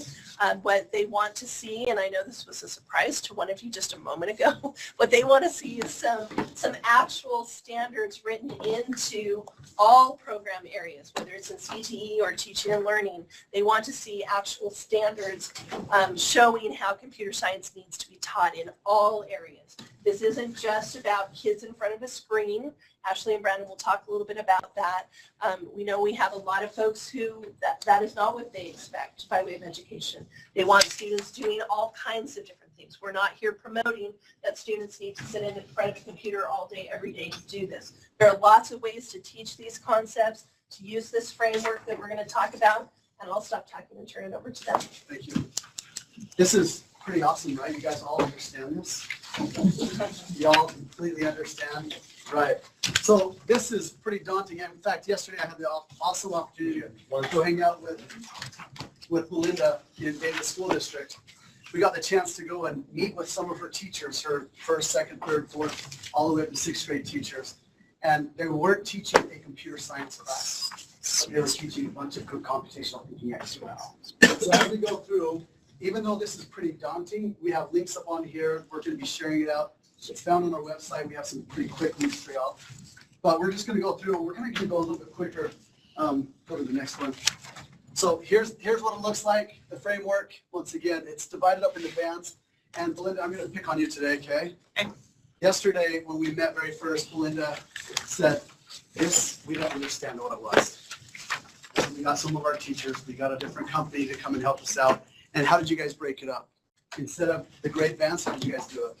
We've done it by grade level. Kindergarten. Yeah, we're just barely getting started on taking this framework and breaking it out by each grade level, what we want to have happen. We kind of have a perfect storm of, we purchased a new product adopted for keyboarding a couple of years ago and had our lab managers doing that. Then we have a STEM AC grant on coding, and we were partnering with Boot Up to teach coding and doing that again through all 7 grade levels through our lab managers, as well as we were leveraging lab managers to also support teachers with Microsoft Office tools. And they can't do it all, and now teachers are saying, hey, these things are coming back to us and we can't do one more thing, and so we needed some help to how can we get at all of these things, align this K-6 and get kids everything that they need. And so we started to break this framework apart and are trying to be very proactive and prescriptive in each grade level, so there's not a lot of crossover saying, well, hey, when we were in second grade we did this and now you want me to do this in fourth grade. Really trying to make a nice alignment out of it. Right. From your opinions in the morning to after we went through the day, did you see quite a bit of those computational thinking activities happening? It's incredible. It was pretty awesome. All right. So we have one by and she was a plant. I'll pay up later, right? It was actually pretty mind blowing. The teachers were so aware of what they were doing, and how it tied into fun activities and engagement activities. And they may not have been aware of how it tied to them in literacy or in art or whatever else, how the computation would be. Within this, hopefully we can do that today. So as we scroll down, here's what computer science means. Here's the definition of it.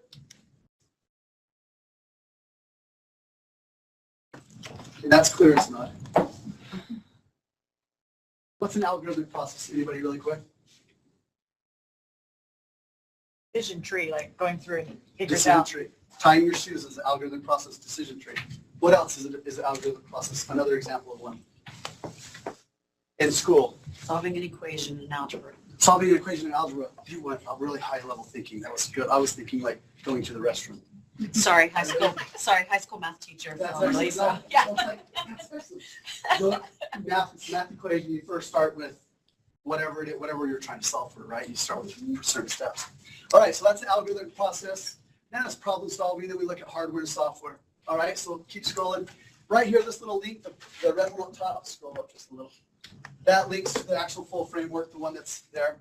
Now, a vision within education, this philosophy statement.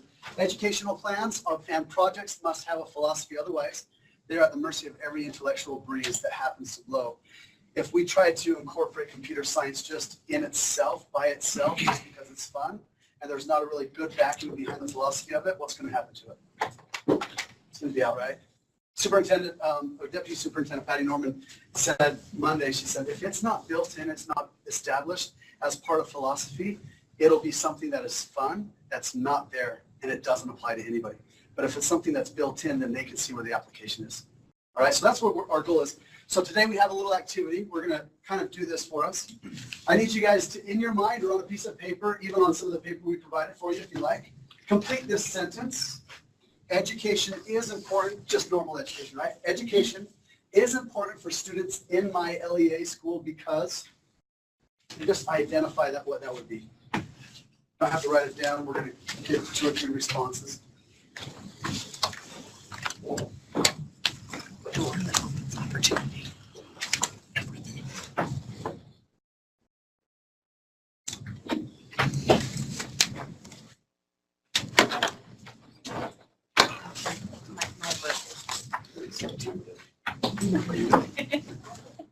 Middle school teacher. They will learn for the rest of their life. We're going to start looking for anybody that has a suggestion for that. What were some of the thoughts going through? Why is education important for students in your LEA or school? So they can maintain a high standard of living. So they can maintain a high standard of living. Okay, they can maintain a high standard of living. Excellent, thank you. Well, that's somewhat of a philosophy, right? We're teaching them so they can have a high standard of living. What else? They're going to learn for the rest of their lives, so they need to know how. Great, a continual learner. Love the comment. All right, let's move down to the next one. We still haven't identified what computer science education is. So with a little knowledge that we have of what computer science might look like, computer science education is important for students in my LEA school because, let's jump to a little bit higher, or I guess more vague thinking with computer science education. Another 2 minutes on that one, or actually probably about a minute.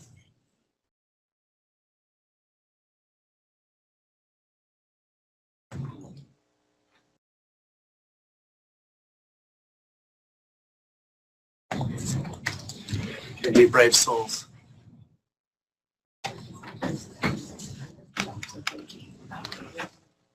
Why would computer science be important in education? Go ahead, Alan. It helps establish a logical process in thinking. Right. Is it the only way to establish a logical process in thinking? No, but I love how he said it helps establish that, right? We can get it other ways. We can get it with math. We can get it with science. We can get it, or we can integrate it within math and within science and have a somewhat of a double dip. I love it. Thanks, Alan. What else? Technology isn't going away. It's just always evolving. Right. So I taught database in my classes. And by the time when I started the class, I was smarter than the students.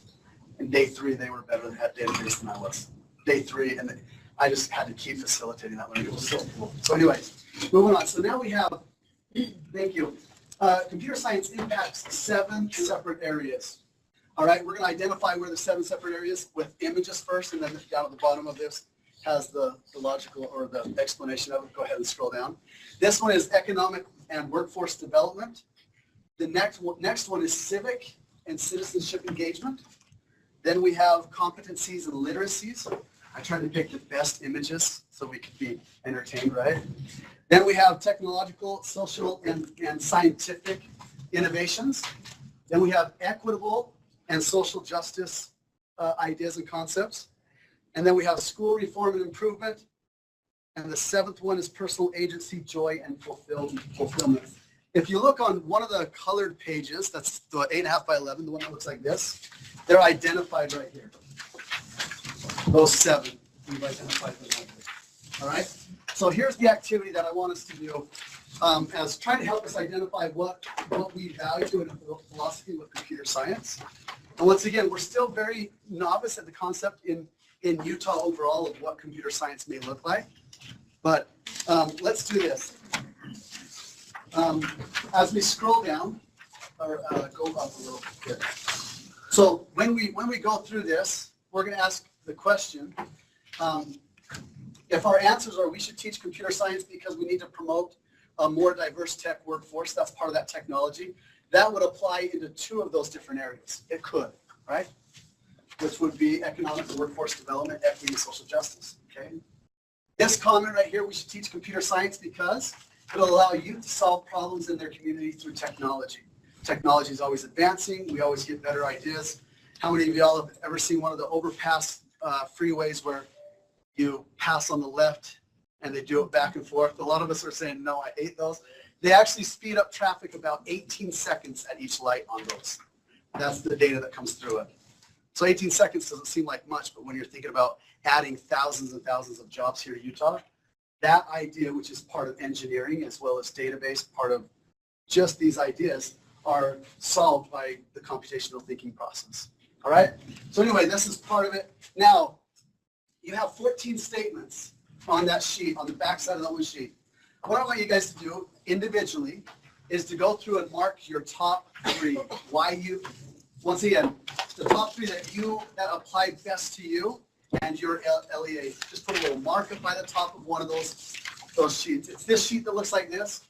So if I'm doing, we should teach CS because it promotes 21st century skills, and that's the one that I like the most, I'm going to click here, and then here, and then here, and then we're going to do a little group activity towards the end of our time. You want to take one? Oh, this is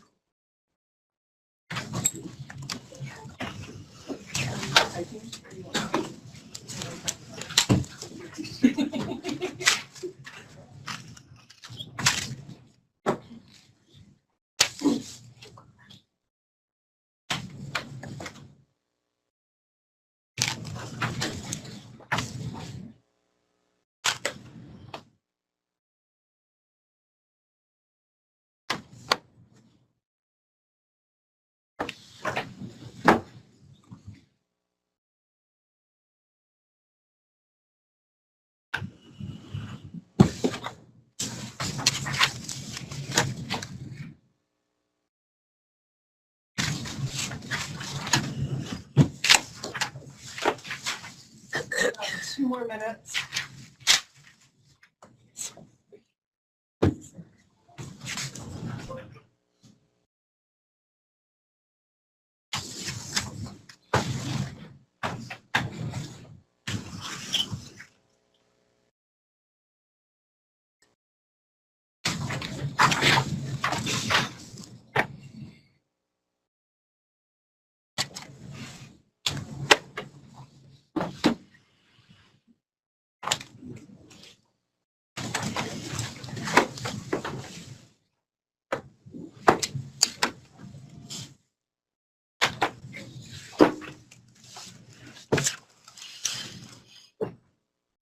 Needs a little bit more time.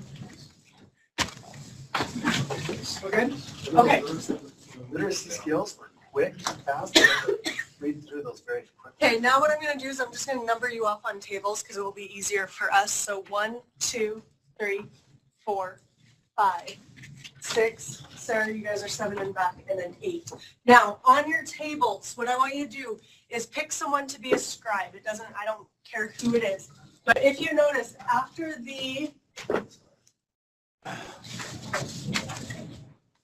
each of the statements, you notice that there's something in parentheses. An EWD, a CL.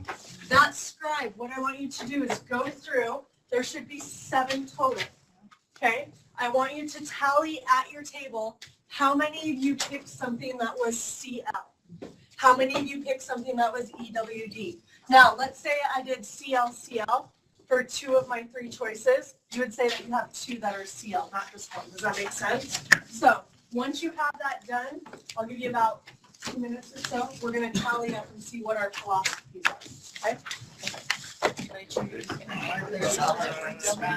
I kind of picked 4. First time I saw this.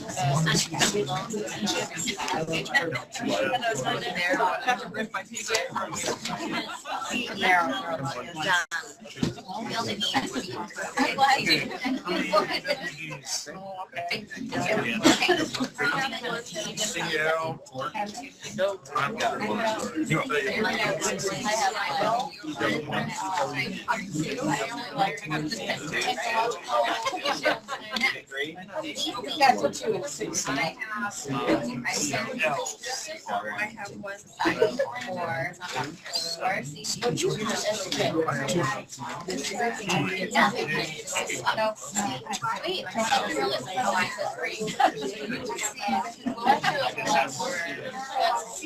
Wait a second.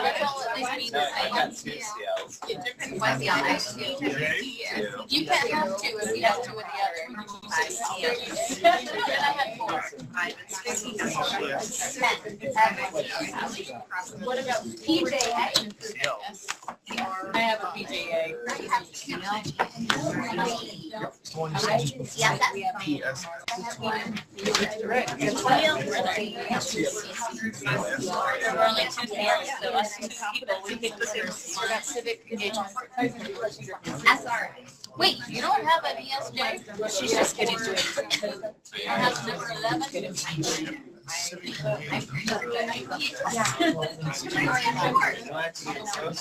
Where?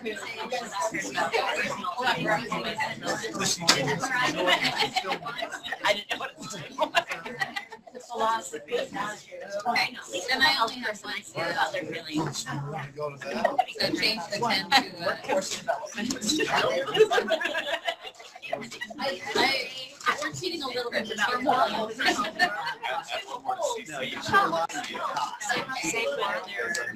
Oh, is that your motto? Okay, group 1. How many did you have in EWD? So that's 0. 0? CC? 4. CL? 5. TSS? 2. ESJ? 1. SRI? 0. PJA? 2. Beautiful. Group 2. EWD? None. 0. PC? 4. CL? 5. TSS? 1. ESJ? 1. SRI? 1. What was it? 1. 1. PJA? 0. Okay, group 3. Pass for a minute. Pass. Group 4. 0. 5. CL? 1. TSS? 0. ESJ? 1. SRI? 1. PJA? 1. 14 though. Okay, group 5. I don't need to go to. Group 6. 0. CC? 6. CL? 6. CSS? 0. ESJ? 2. SRI? 1. PJA? 0. Group 7. EWD? 2. CC? 5. CL? 22. Oh, I'm sorry, it's 8.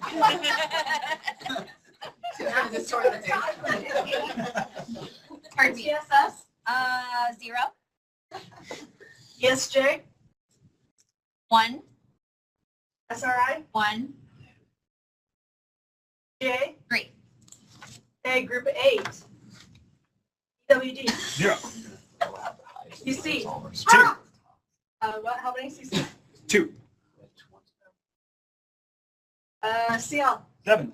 We're very passionate. ESS? 1. ESJ? 4. SRI? 1. PJA? 1. Okay, and then group 3, are you ready? Yes, we are. EWD? 1. CC? 5. CL? 8. CSS? 1. ESJ? 1. SRI? 1. JA? 2. All right, by the way, on that presentation earlier, I linked this to the computer science framework standards, or the framework, and this falls under data collections. Did you guys know that? Yeah, it was one of those little things. I love database, I love data visualization as well. But let's take a look. What are, do you want to freeze frame that first one so we see what, oh, there you go. Yeah.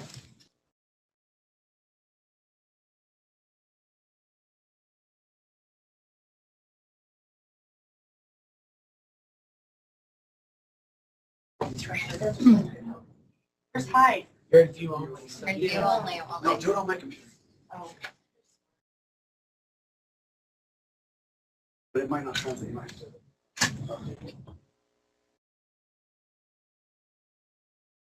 Okay. Okay.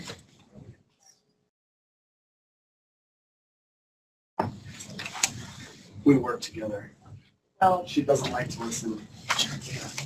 Suggestions, all right. Do we see a consistency right here? What was really interesting is when I try to promote computer science education, I have a really easy linking to science, to math, to even artistic design and the art side of things. I have the hardest time with literacy. Like linking with, sorry, I don't have a hard time with literacy with it. I do have it without saying the word game. Oh, so a teacher will say, how does literacy tie into computer coding? I'm like, have you looked at a video game? It has a start, it has a good person, a bad person, it has an idea, it's the whole storyboard. They're like, okay, can you do it without games? And I'm like, no, I'm not. But there has been quite a bit more. In fact, yesterday we went up to, when I went to Davis, it was apparent all the way through. Students were giving instructions, listing off instructions, giving definitions of instructions on how to simply follow a plan, how to simply read it, interpret the data, interpret what they were reading, and apply it to something else. But we have citizenship and community engagement and competency and literacies. So those are great ideas. That's where our philosophy sits with this group, with the curriculum. So now go back to the presentation. All right. So here's what Superintendent Dixon said at one of the computer science task force meetings. Each student will have access to robust and varied computer science courses. All students. Has anybody ever heard our definition of the Utah State Board of Education, the each, every, and all student? Okay, let me I'll do my best. Each student means every individual student that we talk to. Every means the groups of students. Those that have students with disability, that's in every student. And then all student means every single person embodied there. So when she was very deliberate in putting these statements in there, all students will enter secondary schools with competencies in digital literacy. This begins in our elementary schools with competency in keyboarding, appropriate and responsible use of technology, and foundational basic coding principles and computer science concepts.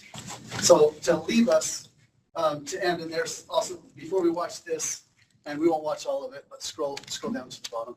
I have, you got this, by the way. Connect with your teachers, leaders, see what they're currently doing. That's the easiest way to look where implementation is happening. One of the coolest parts in my daughter's school, she's 6th grader now, in the 5th grade class, in their science lesson, learning about magnets, we're doing a microbit. I have 3 boxes over there, which I'll give out to some of you participants here today. But but they do the timing gates that you can find, and they see the rise over run, the physics of a Hot Wheels car going down a Hot Wheels tracks going up and around, and they put a magnet with a positive polarity facing down, and on the bottom of the track they put a magnet with positive polarity facing up, which reduces what? Friction, and allows the car to move quicker. And so they look at the time and it's amazing. We've done that twice already. So these are some of the things. Identify and build on content and concepts that are currently being done. Look for trainings, December 10th, 11th, 12th. The 10th is up at Davis. It's at Layton High School.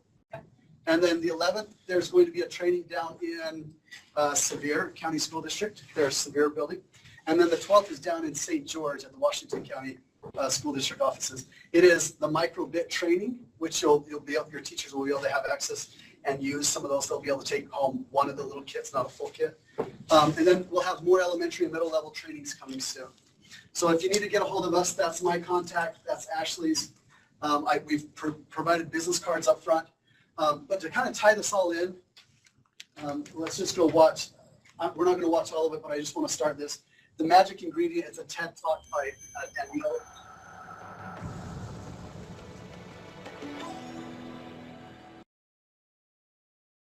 I'll leave you with this carrot.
I know it's like you guys want to see what happens next. I'll let you guys look at that for yourself. But even in the artistic world, the storyboard, this is all done with computers and with that creativity, right? We probably don't have too much time for questions. We'll take two if you have any, and then we're done. But thank you for being here. Thank you for what you do for our students throughout the state. And we're excited to be working with well, all except for Ricky. We're really excited to work with everybody. But no, we're really excited to be working with our great team. So, any questions? Yeah, go ahead. What are kind of the next steps after? Great question. So our next steps, the state board identified, we gave the state board 6 recommendations. Develop and implement a computer science framework for K-12. That was one. We developed it. Implementation is what our next steps are, which we're going to be working with the teaching and learning teams to make sure we integrate within the current strands and standards. We're going to be saying, you guys are the specialists there. How can we help out? Other than that, then we have 5 other ones. We start early with pre-service education professionals. The tech ed directors, we had a meeting a couple weeks ago. Sarah hosted it. They were pretty excited to be able to start mapping some of their education technology course to our current framework. So they're going to be looking at that. That was one of the ideas. There's 5 of them. In fact, it's, do you want to just go to the CTE homepage really quick? I'll show you where they're at. Within that link, you can click on one of the spots within there. But then right down here, Computer Science K-12 framework. Here are the 6 recommendations. So develop, and then implement, and then as Leah said, to start a communication process through this and kind of like a delivery plan. Further on, build capacity, pre-service, that's what I just talked about. Develop a statewide strategy, and then improve upon course requirements to scaffold computer science learning within the K-12 education system. That's what you guys are going to be helping us out quite a bit with. And then last but not least, ensure students have access to 5 of the 19 most popular computer science courses within the 9th through 12th grade courses. Right now we have 4 digital studies courses that count as computer science. Those 4 are offered quite a bit throughout the state, but nothing after that is offered. And so when we look at access and equity, and we look at the ability to reach other students, one school, a fairly big school, is offering 19 sections of computer science, but they're only offering 1 course. And they're a school that would be considered in the sporting range of 5A to 6A. 20 sessions or sections, so it looks great on paper, but they're only offering 1 flavor of it. We want the diversity. We want them to know what web development looks like. We want them to know, or have access. If they don't want to take it, that's fine. But to have access to learn about web development, to have access to learn the difference between web development and programming 1, and some of those. Great question. So that's where you can find some more of the work. One more question? Okay, great. Thank you for letting us be here, and good luck with this, and let us know how we go.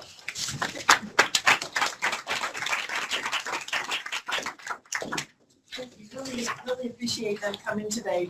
I believe I've told you this before, one of the things we're trying to do here at USB is break down the silos and really think about how can we work better together. So this is an example of that kind of work, and teaching and learning is probably to look at CTE on this in the future. Ooh, take it. I'll take it. There we go. You'll take it back there? Yeah. It's really indestructible, so there's 10 of these in there. Sorry. Thank you. Sorry. Okay, you are probably aware that right now we are working on 3 sets of standards. The health standards are currently out for 90-day review. We have had sessions in Davis County and Vernal. Tomorrow is Iron County, I think. And then there are, what are the next ones, Cache County School District is December 18th, and Jordan School District December 19th, and Nebo School District January 16th. Okay. So, so those surrounding areas there. Yeah, so we are trying to blanket the state as best we can. And of course, the online survey is available for everyone.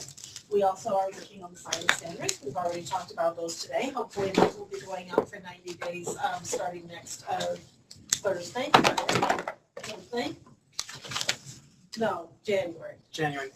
Hopefully they'll get through committee next Friday. And then we are also working on the preschool standards, which you may think, hey, haven't we been doing that for a while? Which is true, we have been.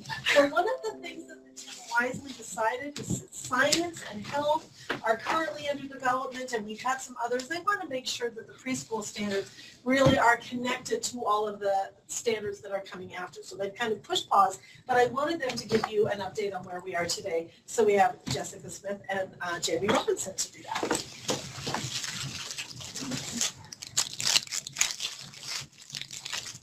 So with the early childhood standards, we, like Jamie said, kind of put it on pause, but I want to try to make sure that everything that has been revised so far and is out there, like the English language arts, like the math, I've gone through and I've talked to specific people, and we've started to do that crosswalk.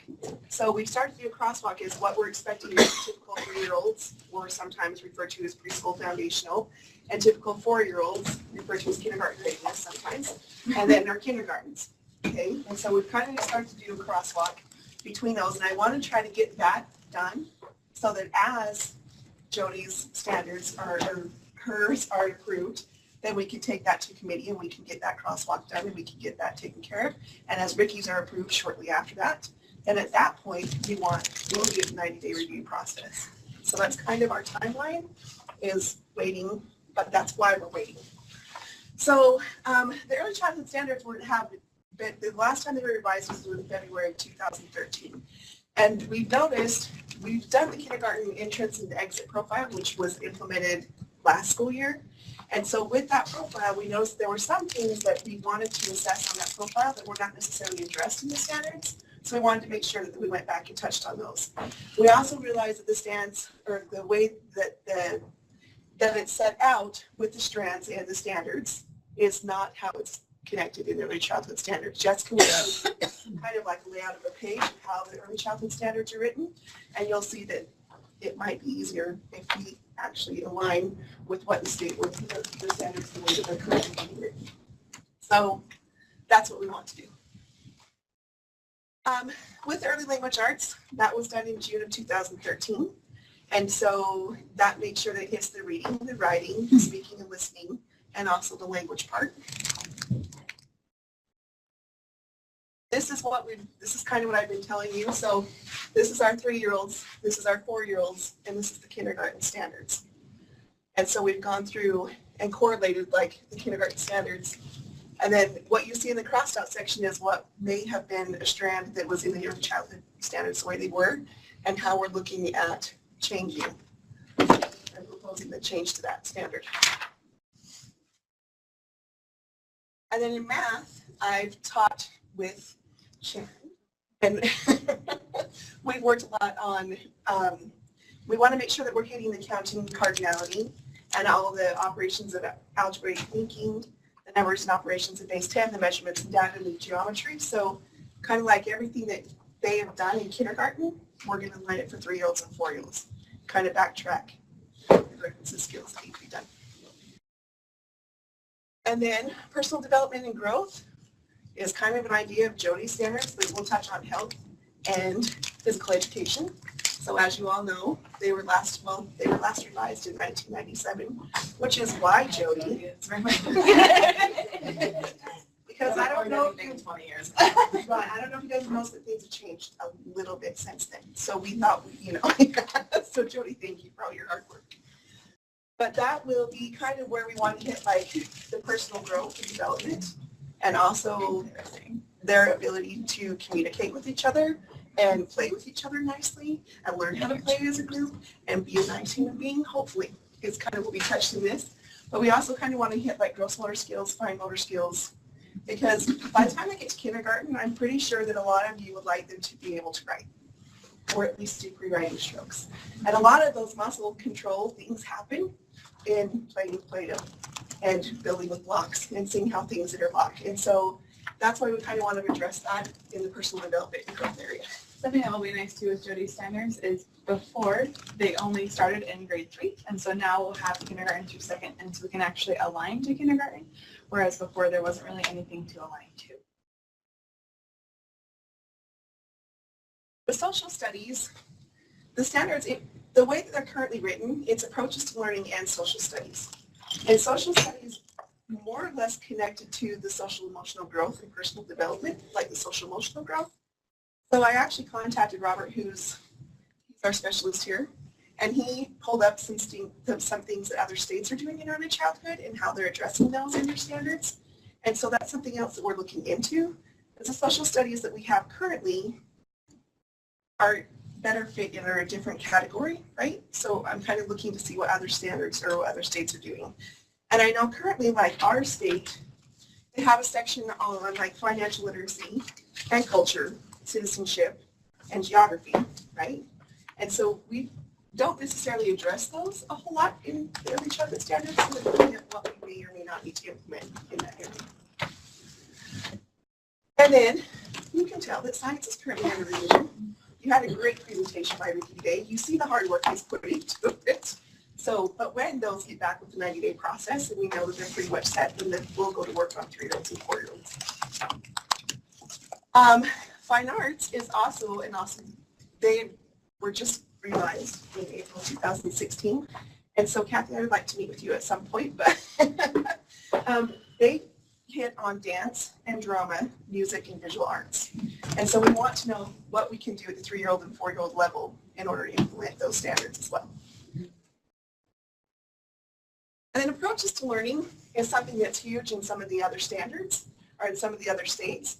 And approaches to learning for me, and we've kind of talked about it as a team, is more how do you instill that lifelong learning or that love for learning, and how do you reinforce that learning? But it includes much more. So this is also, I'm looking at other states, I'm seeing what other states are including to see what areas we may or may not need to address.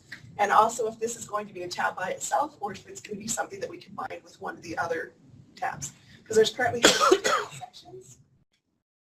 So we're looking at that. So that's where we are. Okay, so as we've been doing these standards, we have to keep our target audience in mind, and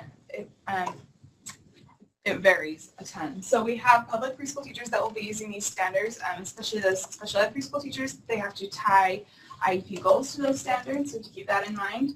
There's private center preschools, home-based preschools, and charter schools. So that's one standard variety. And then when you go into, the next slide. Then you have to just think about how they all vary in those sections. So in public schools, there's some programs that run 4 days a week. There's some programs that only run twice a week. Some programs run for 3 hours, some for 2.5, some for 2. So we have to keep all of that in mind while we're doing these to make sure that these are accessible to those programs. And we're contemplating the idea of going through and emphasizing what the essentials are. So for those programs that function for a short amount of time, we can say, make sure that you cover this, don't cut this. And then if they do have the additional time, they can cover those other standards. The other thing that they vary on a lot is the credentials that the teachers hold. So some have bachelor's degrees, some have associate's degrees, some have their CDA, which is the Child Development Associate, which is then doing some training for child development. And so a lot of them, we have to be careful with the language that we use so that that can be accessible for them as well, so they know what they're teaching. Okay, so this is what our standards currently look like, and you can tell pretty easy that it's really busy and it's hard to kind of understand. So the way that it's been in the past is this will be our 3-year-olds, 4-year-olds, and the kindergarten standards. It's been listed as preschool foundations and then kindergarten readiness and kindergarten. But as I've talked around, a lot of people didn't realize that preschool foundations was 3-year-olds and that kindergarten readiness was kindergarten. And as I was previously a special ed teacher, when you're trying to tie their goals, you're just looking for a standard, and I wasn't making that connection. So even I, who had a bachelor's degree, who was using the standards, didn't make that connection. So we want to make sure that's really clear. We also have the strategies and activities down here, which have been very valued in programs. This is kind of the how-to of how to implement those standards. So especially for those teachers that don't have a lot of training, when they read something that the standard that might be a little bit more difficult to understand, then they can look down here to know how to do that. But also that's taken up a lot of space and could be accessed in a better way. So we're planning on keeping those. So this is Virginia's standards, and so we're kind of thinking of going to a format like this, where the standard would be listed on the left, and then the activities would be listed on the right. Which would also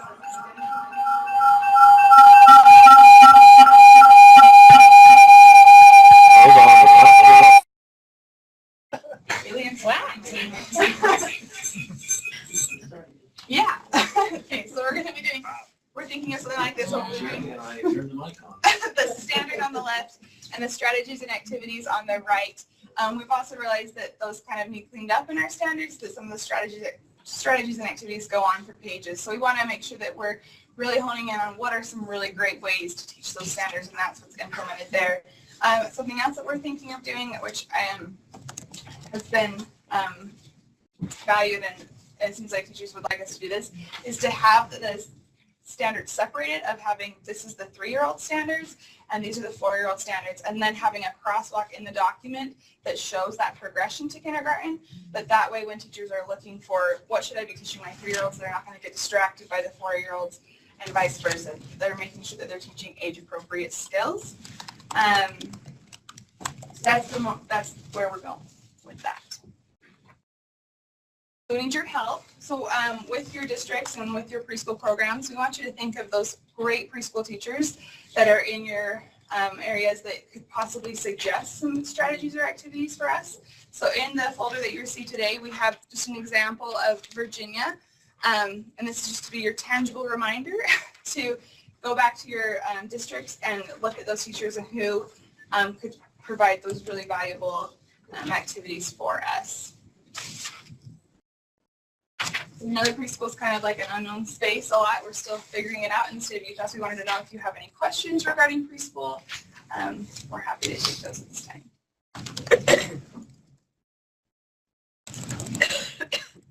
We're excited to have it be more clear. I think that's across the state and hopefully better address the needs of our students.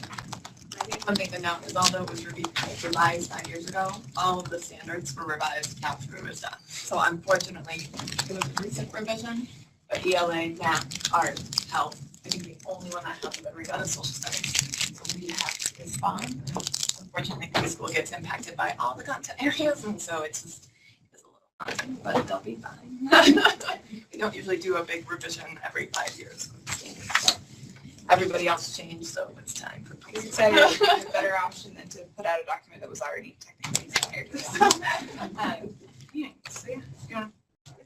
That's our contact information. If you have any questions, it will be a little bit till they're put out because we're waiting on science and those standards to get pushed through.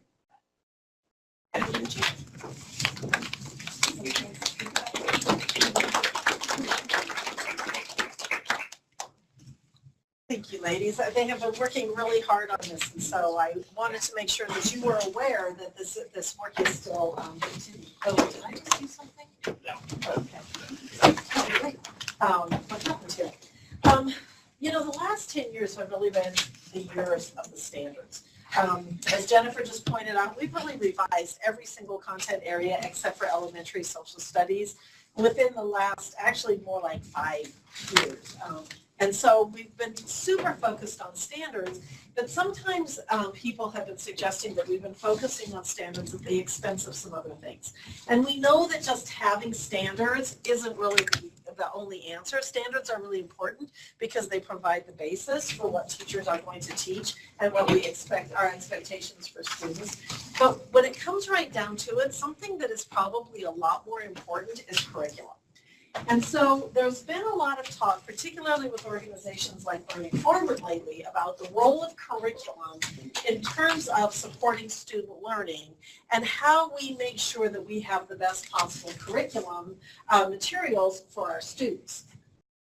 So I want to just spend a little bit of time today having you talk at your tables and share some ideas about curriculum acquisition.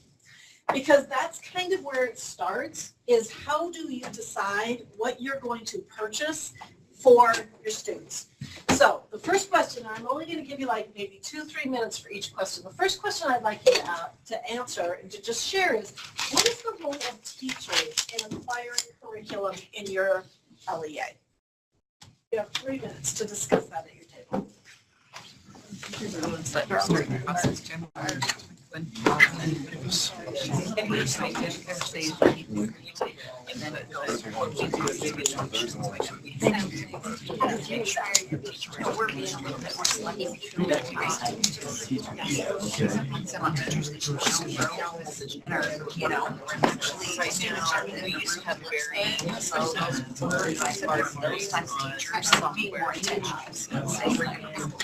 I would just from our council lessons learned is not just getting a little bit smarter and it's that you have some right about working with what we need and how to and again, they're strategic. They chose to do that and they kind of work out one of our sides and have to allow people to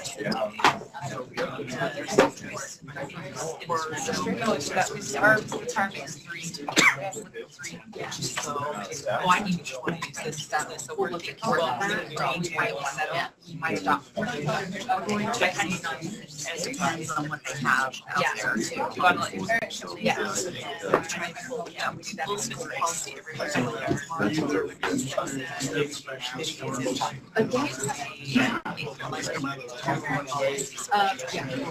Really good lessons for my primary and secondary.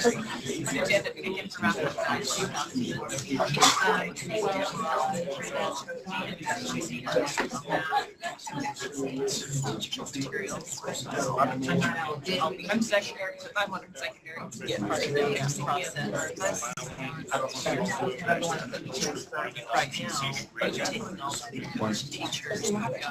I'd love to hear a couple of responses to that question. Oh, yeah, we don't use that. Somebody really to share the role of teachers in their areas in the acquisition of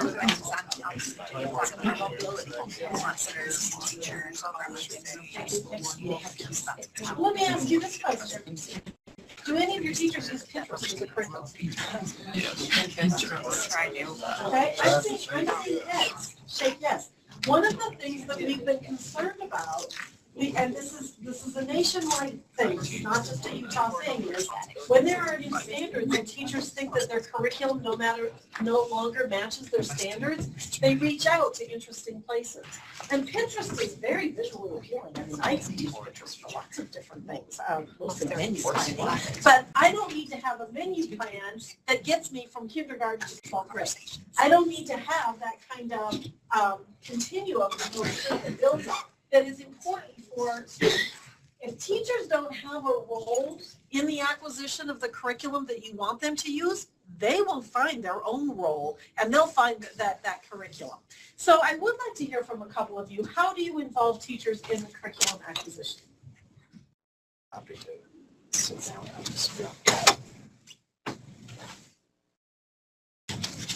think one thing that you hope that they are continually learning and they maybe see things in not a Pinterest setting that they would bring to you that you could work together. An example, I was approached to do Read 180. And the whole process was I was able to learn about it, see the applications, have a rep come in and learn about it. It's a pilot model now in the district. So that would be examples where they bring ideas that they have seen, hopefully in more of a professional setting. Okay, thank you. Anybody have teachers take a different role than just bringing things to your attention? Over here. We always have we look at least 3, and we have them look at each of the 3 and compare. We actually take them and have them list out the standards and say, does this curriculum meet the standards that we're trying to teach? And do that for all 3. They can see which one best meets the standards we're trying to teach. Sometimes we've done that type of thing, but we'll look for alignment between the grade levels so that for professional learning, professional development, and for the family on the other end who may be helping with that, there's some consistency in the tool that's being sent home or the curriculum that's being sent home so the familiarity can be built. So. Our recent ELA adoption of Unselder, there was a lot of teacher involvement in that. It was not, there was a rubric created. For example, how much phonics wasn't really a complete phonics. Many baseball readers, appetizer, not necessarily nice. So our rubric back to their teams with a long process. It sounds like this. Following, but it's all based on a rubric and feedback and obviously presentations. make sure that they have all their content, all the things that they was being met. We're very open-ended. We let it be a K2 thing, let it be a 3-5 thing, let 6th grade stand on its own. We didn't require that whatever one size would fit every grade. So you're doing something it's all in one all or nothing kind of thing. And so we have some different curriculums. I think that's a great example of something that I've seen, which is sometimes LEAs become very restrictive and say, well, we're going to do this one adoption that's going to be K-12. And other times they become very loose and say, I was in a district where every teacher got to choose their own curriculum. So that's super loose. And then everything in between, kind of. And so I think it's waters that you're constantly navigating in order to find the best thing for students. So what is the role of parents in acquiring curriculum in your LEA? Anybody want to share an idea about that? Yeah. So when we've done one of like our really large adoptions for core, we brought parents in like from our school community councils, our district community council representatives, PTAs, and some front loading, a little bit of educating about what we're doing and why we're doing it. And then they help us evaluate the different curriculums. They're part of that team that helps look at and narrow down for us, along with the teachers and administrators. So we made them an active part of the process. Maybe a shameless plug. We do have an opening right now for a lay citizen on the Instructional Materials Commission, which is somebody who's not connected with education who comes in to help oversee the review process. We also have an opening for an elementary teacher, and that's on that same commission. So if any of you have any ideas about people in your districts that would like to be on that commission to oversee the review of these things, I'd like to have your nominations. There are large-scale adoptions. Last year we did a major ELA adoption. We're in the middle of a math adoption this year. We opened up committee participation to parents. And speaking to the result of that last year for ELA, it was exceptional to have that parent voice represented throughout the entire selection process and to be engaged. As the district director, I also did kind of a traveling roadshow to the community councils throughout the process and then after to present the select. Ideas for parents. Yeah. The last LEA where I worked had a literature selection committee for books in the library and such, and levels at grade that included parents. If you don't have a role for parents, let me encourage you to find a role for parents. Because most often when we hear complaints about the courses, they're really not complaining about standards. They're really complaining about curriculum. And we really saw that in Davis at the health public review the other day, that most of the comments really had to do with curriculum, not having to do with the standards. What is the role of the curriculum director? What is your role? Share that at your tables. Talk at your tables about your own roles in acquiring curriculum. Was he on? Can you not with us? At the same time. Research, facilitator of the process. We have the process for these facilitators. You said a partnership makes it one and everybody else is really close to each other. And they're the facilitators. Large districts Work with. For that, By yourself.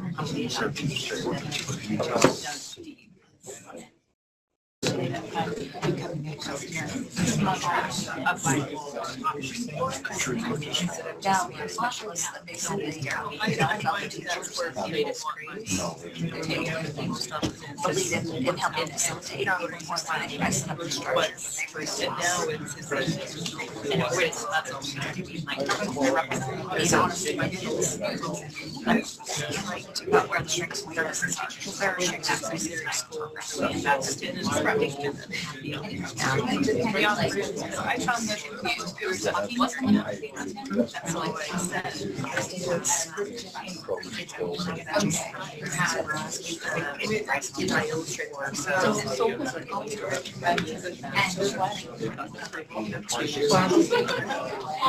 I was looking at one of your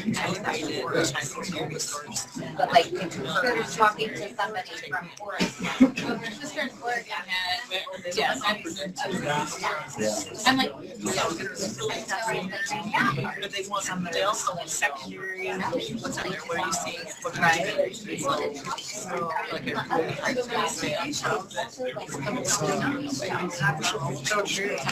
some of the newer stuff too. So if you're early adoption,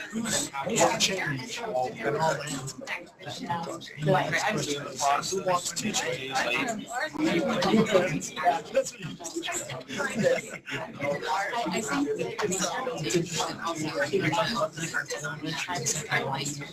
yeah, it's true.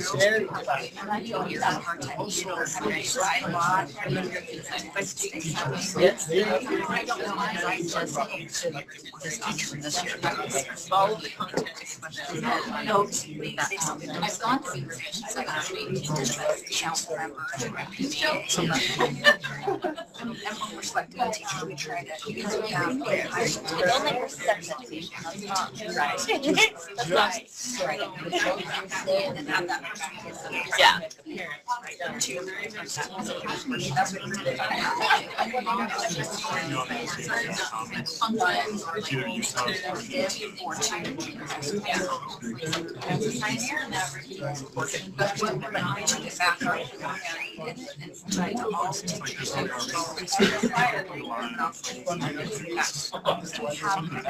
Bridging matches on the ground.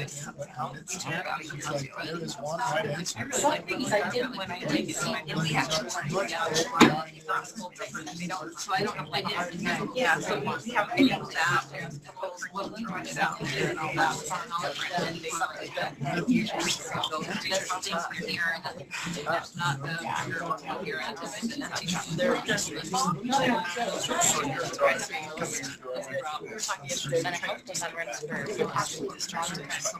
We just clearly going to get Somebody share, in general, what do you think that the role of the curriculum director is? You just did. Not necessarily the process and your day, but what is your role as curriculum? I'm loving. So funny. I heard facilitator. In Washington County, then they have to see if they have the infrastructure and the fiscal dollars to actually afford the program. So some of them are just going to be too outside their time. To whittle it down. So having that big picture kind of like. Tops. Right. But as a curriculum. So I said to him, you know what? Okay. Anything else? So I safeguard board policy and. Okay. Yeah, that kind of alignment with the board policies and vision. Yeah. Set the vision. Oh, yeah. Yeah. I think that's a huge one because often it's not the textbook that drives instruction. It's the standards and the content. It's the vision and the philosophy. And then that textbook can be a fantastic resource and a tool rather than the other way around. This is our driver. Mm-hmm. Yeah, good point. I think the other thing that you do is you really coordinate among the different subject areas, because the adoption of a curriculum in one area could impact another area that the teachers might not be thinking about. So I think that's particularly true at the elementary level, but sometimes we hear about the adoption, and all my apologies to the literacy people, adoption of literacy programs that don't leave any time in the day for science or social studies. So having that kind of big, that coordination vision to make sure that all of the subject areas really are protected for the benefit of the children. So how does thoughtful acquisition of curriculum support student learning of course standards? Why, in other words, why is curriculum so important to the acquisition of course standards? We heard one idea here already. What other ideas do you have about that?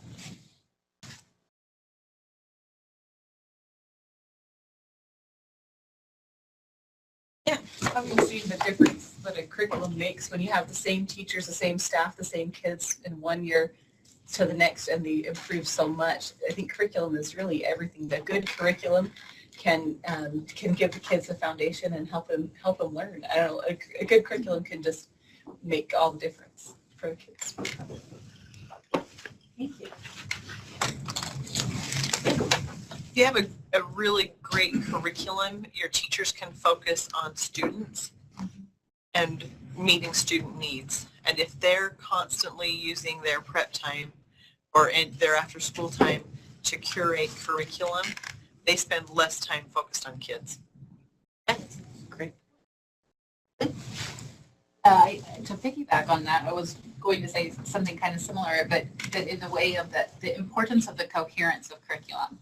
And a lot of times when we think about the role of a teacher and thinking about how their focus is on instruction and ensuring students understand the standards, where you're spending your energy really matters. And so being able to spend your energy on enhancing and using curriculum that is there, I think is huge. And I go back to the word coherence, because if we are spending our time picking and choosing different things from different places, we lose coherence and don't provide those connections for students, which is the focus of the students' conversation. Yeah. It can be really easy to find curriculum that seems aligned, that's contextually aligned with the standards, but doesn't include the depth of knowledge that's required by the standard. And so I think when we make sure that we have the appropriate depth of knowledge in the curriculum pieces, then our teachers it's easier for them to teach with the appropriate depth that they need to go to. Yeah, I think in this day and age, from a collaboration standpoint, having curriculum that teachers are engaged with and aligns with not only the vision of the community, but also their kind of vertical progression of standards, that's PLC circumstances up to be effective drivers of improved student learning.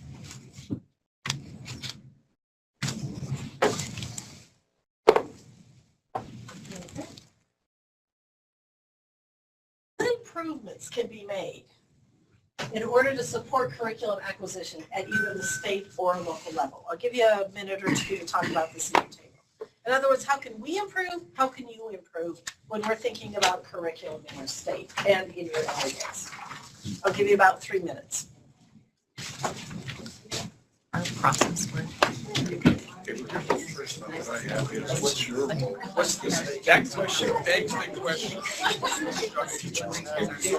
Beg the question. What's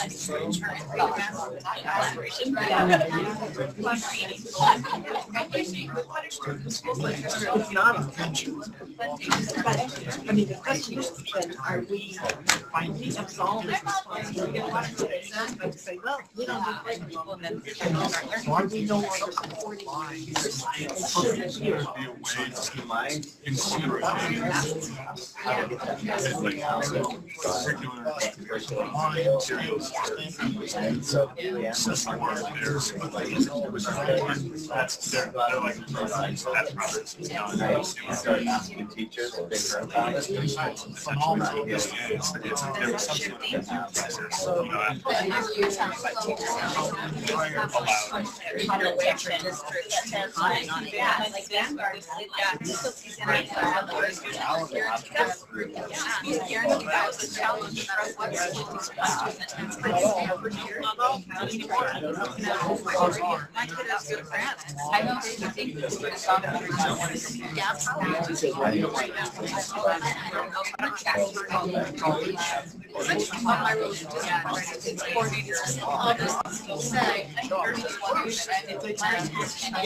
Teachers So that everybody's in the same spot. All curriculum that was submitted.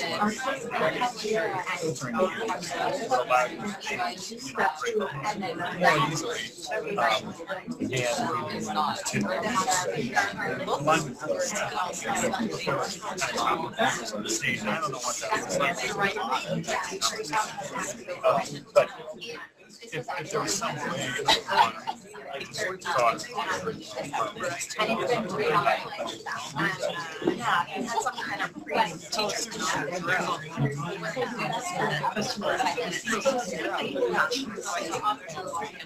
Don't Texas, where I say everybody's going to hear this now. Exactly, but it's just a matter of, I totally agree with you, I think that having it so that people are aware of how to understand. That's a role that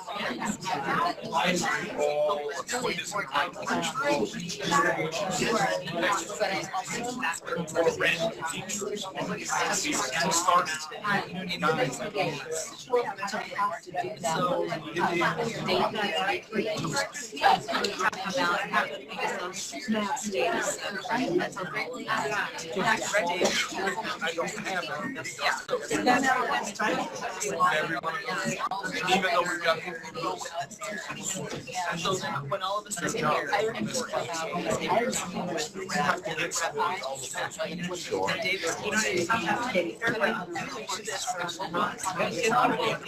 you guys and what you're doing, I have to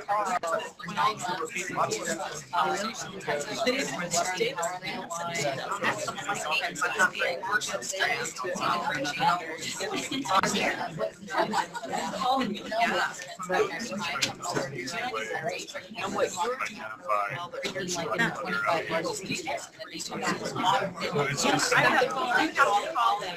I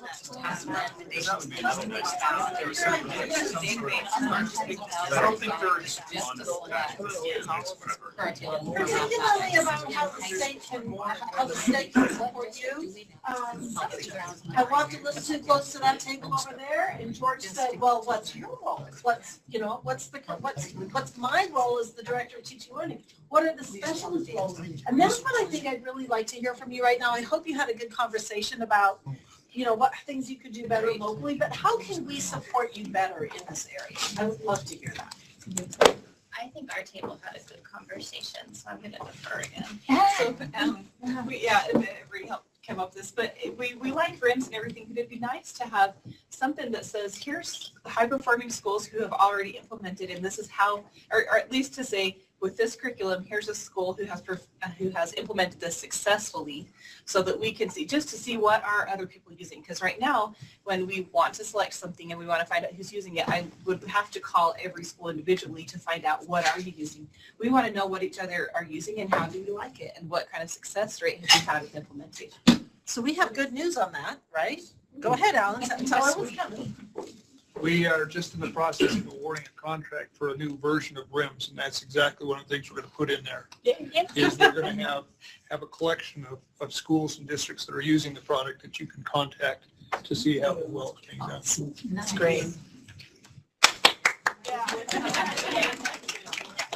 We're coming today. What a great idea, Joy. We'll do that. I also, as we're having this conversation and realizing I'm not sure how aware we are as curriculum directors of things like the IMET tool. So being aware of, like, if your district is looking at implementing or looking for math or language arts resources, that there are tools that are put out there to really be able to do a deep dive of what that looks like. Or, like, for example, Ed Reports, where, like, in our state, we have RIMS where we look at a bunch of different books in a given day to say, yes, it meets it, or no, it doesn't. It's pretty binary. But Ed Reports then takes those reports and goes into deep details of what is the evidence that different curriculums have that information. I don't know if people are aware of I don't know how often that's used out in the districts. So because I asked what we could do better, because you just opened that question, maybe something we could do better is share those resources with you all in a meeting like this. Yeah, sure. You know, I think about going to Data Gateway and looking at comparative schools and how they stack up to us. It would be awesome to be able to look at what resources they're using for English, math, or science. And maybe that's not doable, but it would be fun to be able to look at schools who are consistently outperforming the rest of us and see what their resources are. And I think that is where we're headed with RIT. You can call me for ELA in elementary. I can tell you what people are using. I would go to the space and say, well, they're using this core program, these intervention materials. And try and stay up to date, like Adam just got an adoption, like what you get, so I can know what we're using. What else can we do for you?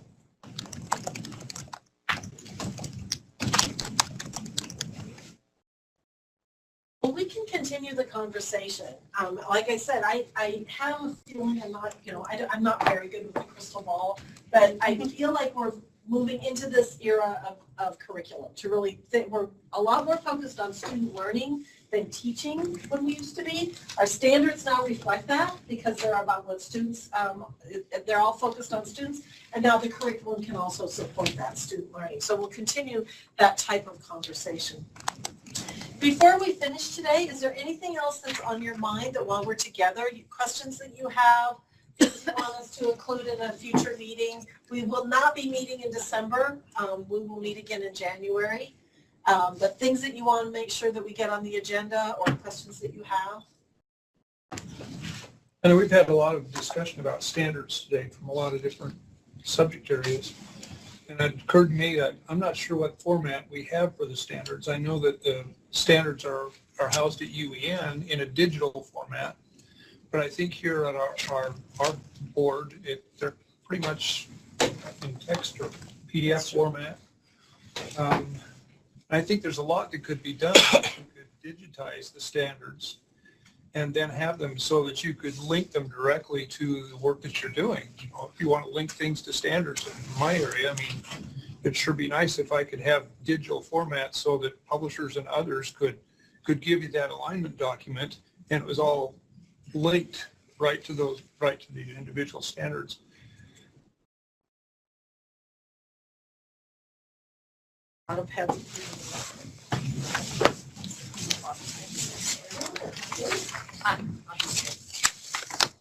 So Brittany, Jolie, and Erica and I were in San Diego yesterday meeting with Nancy Fry to design a 2-year professional development opportunity for school districts around assessment capable learners.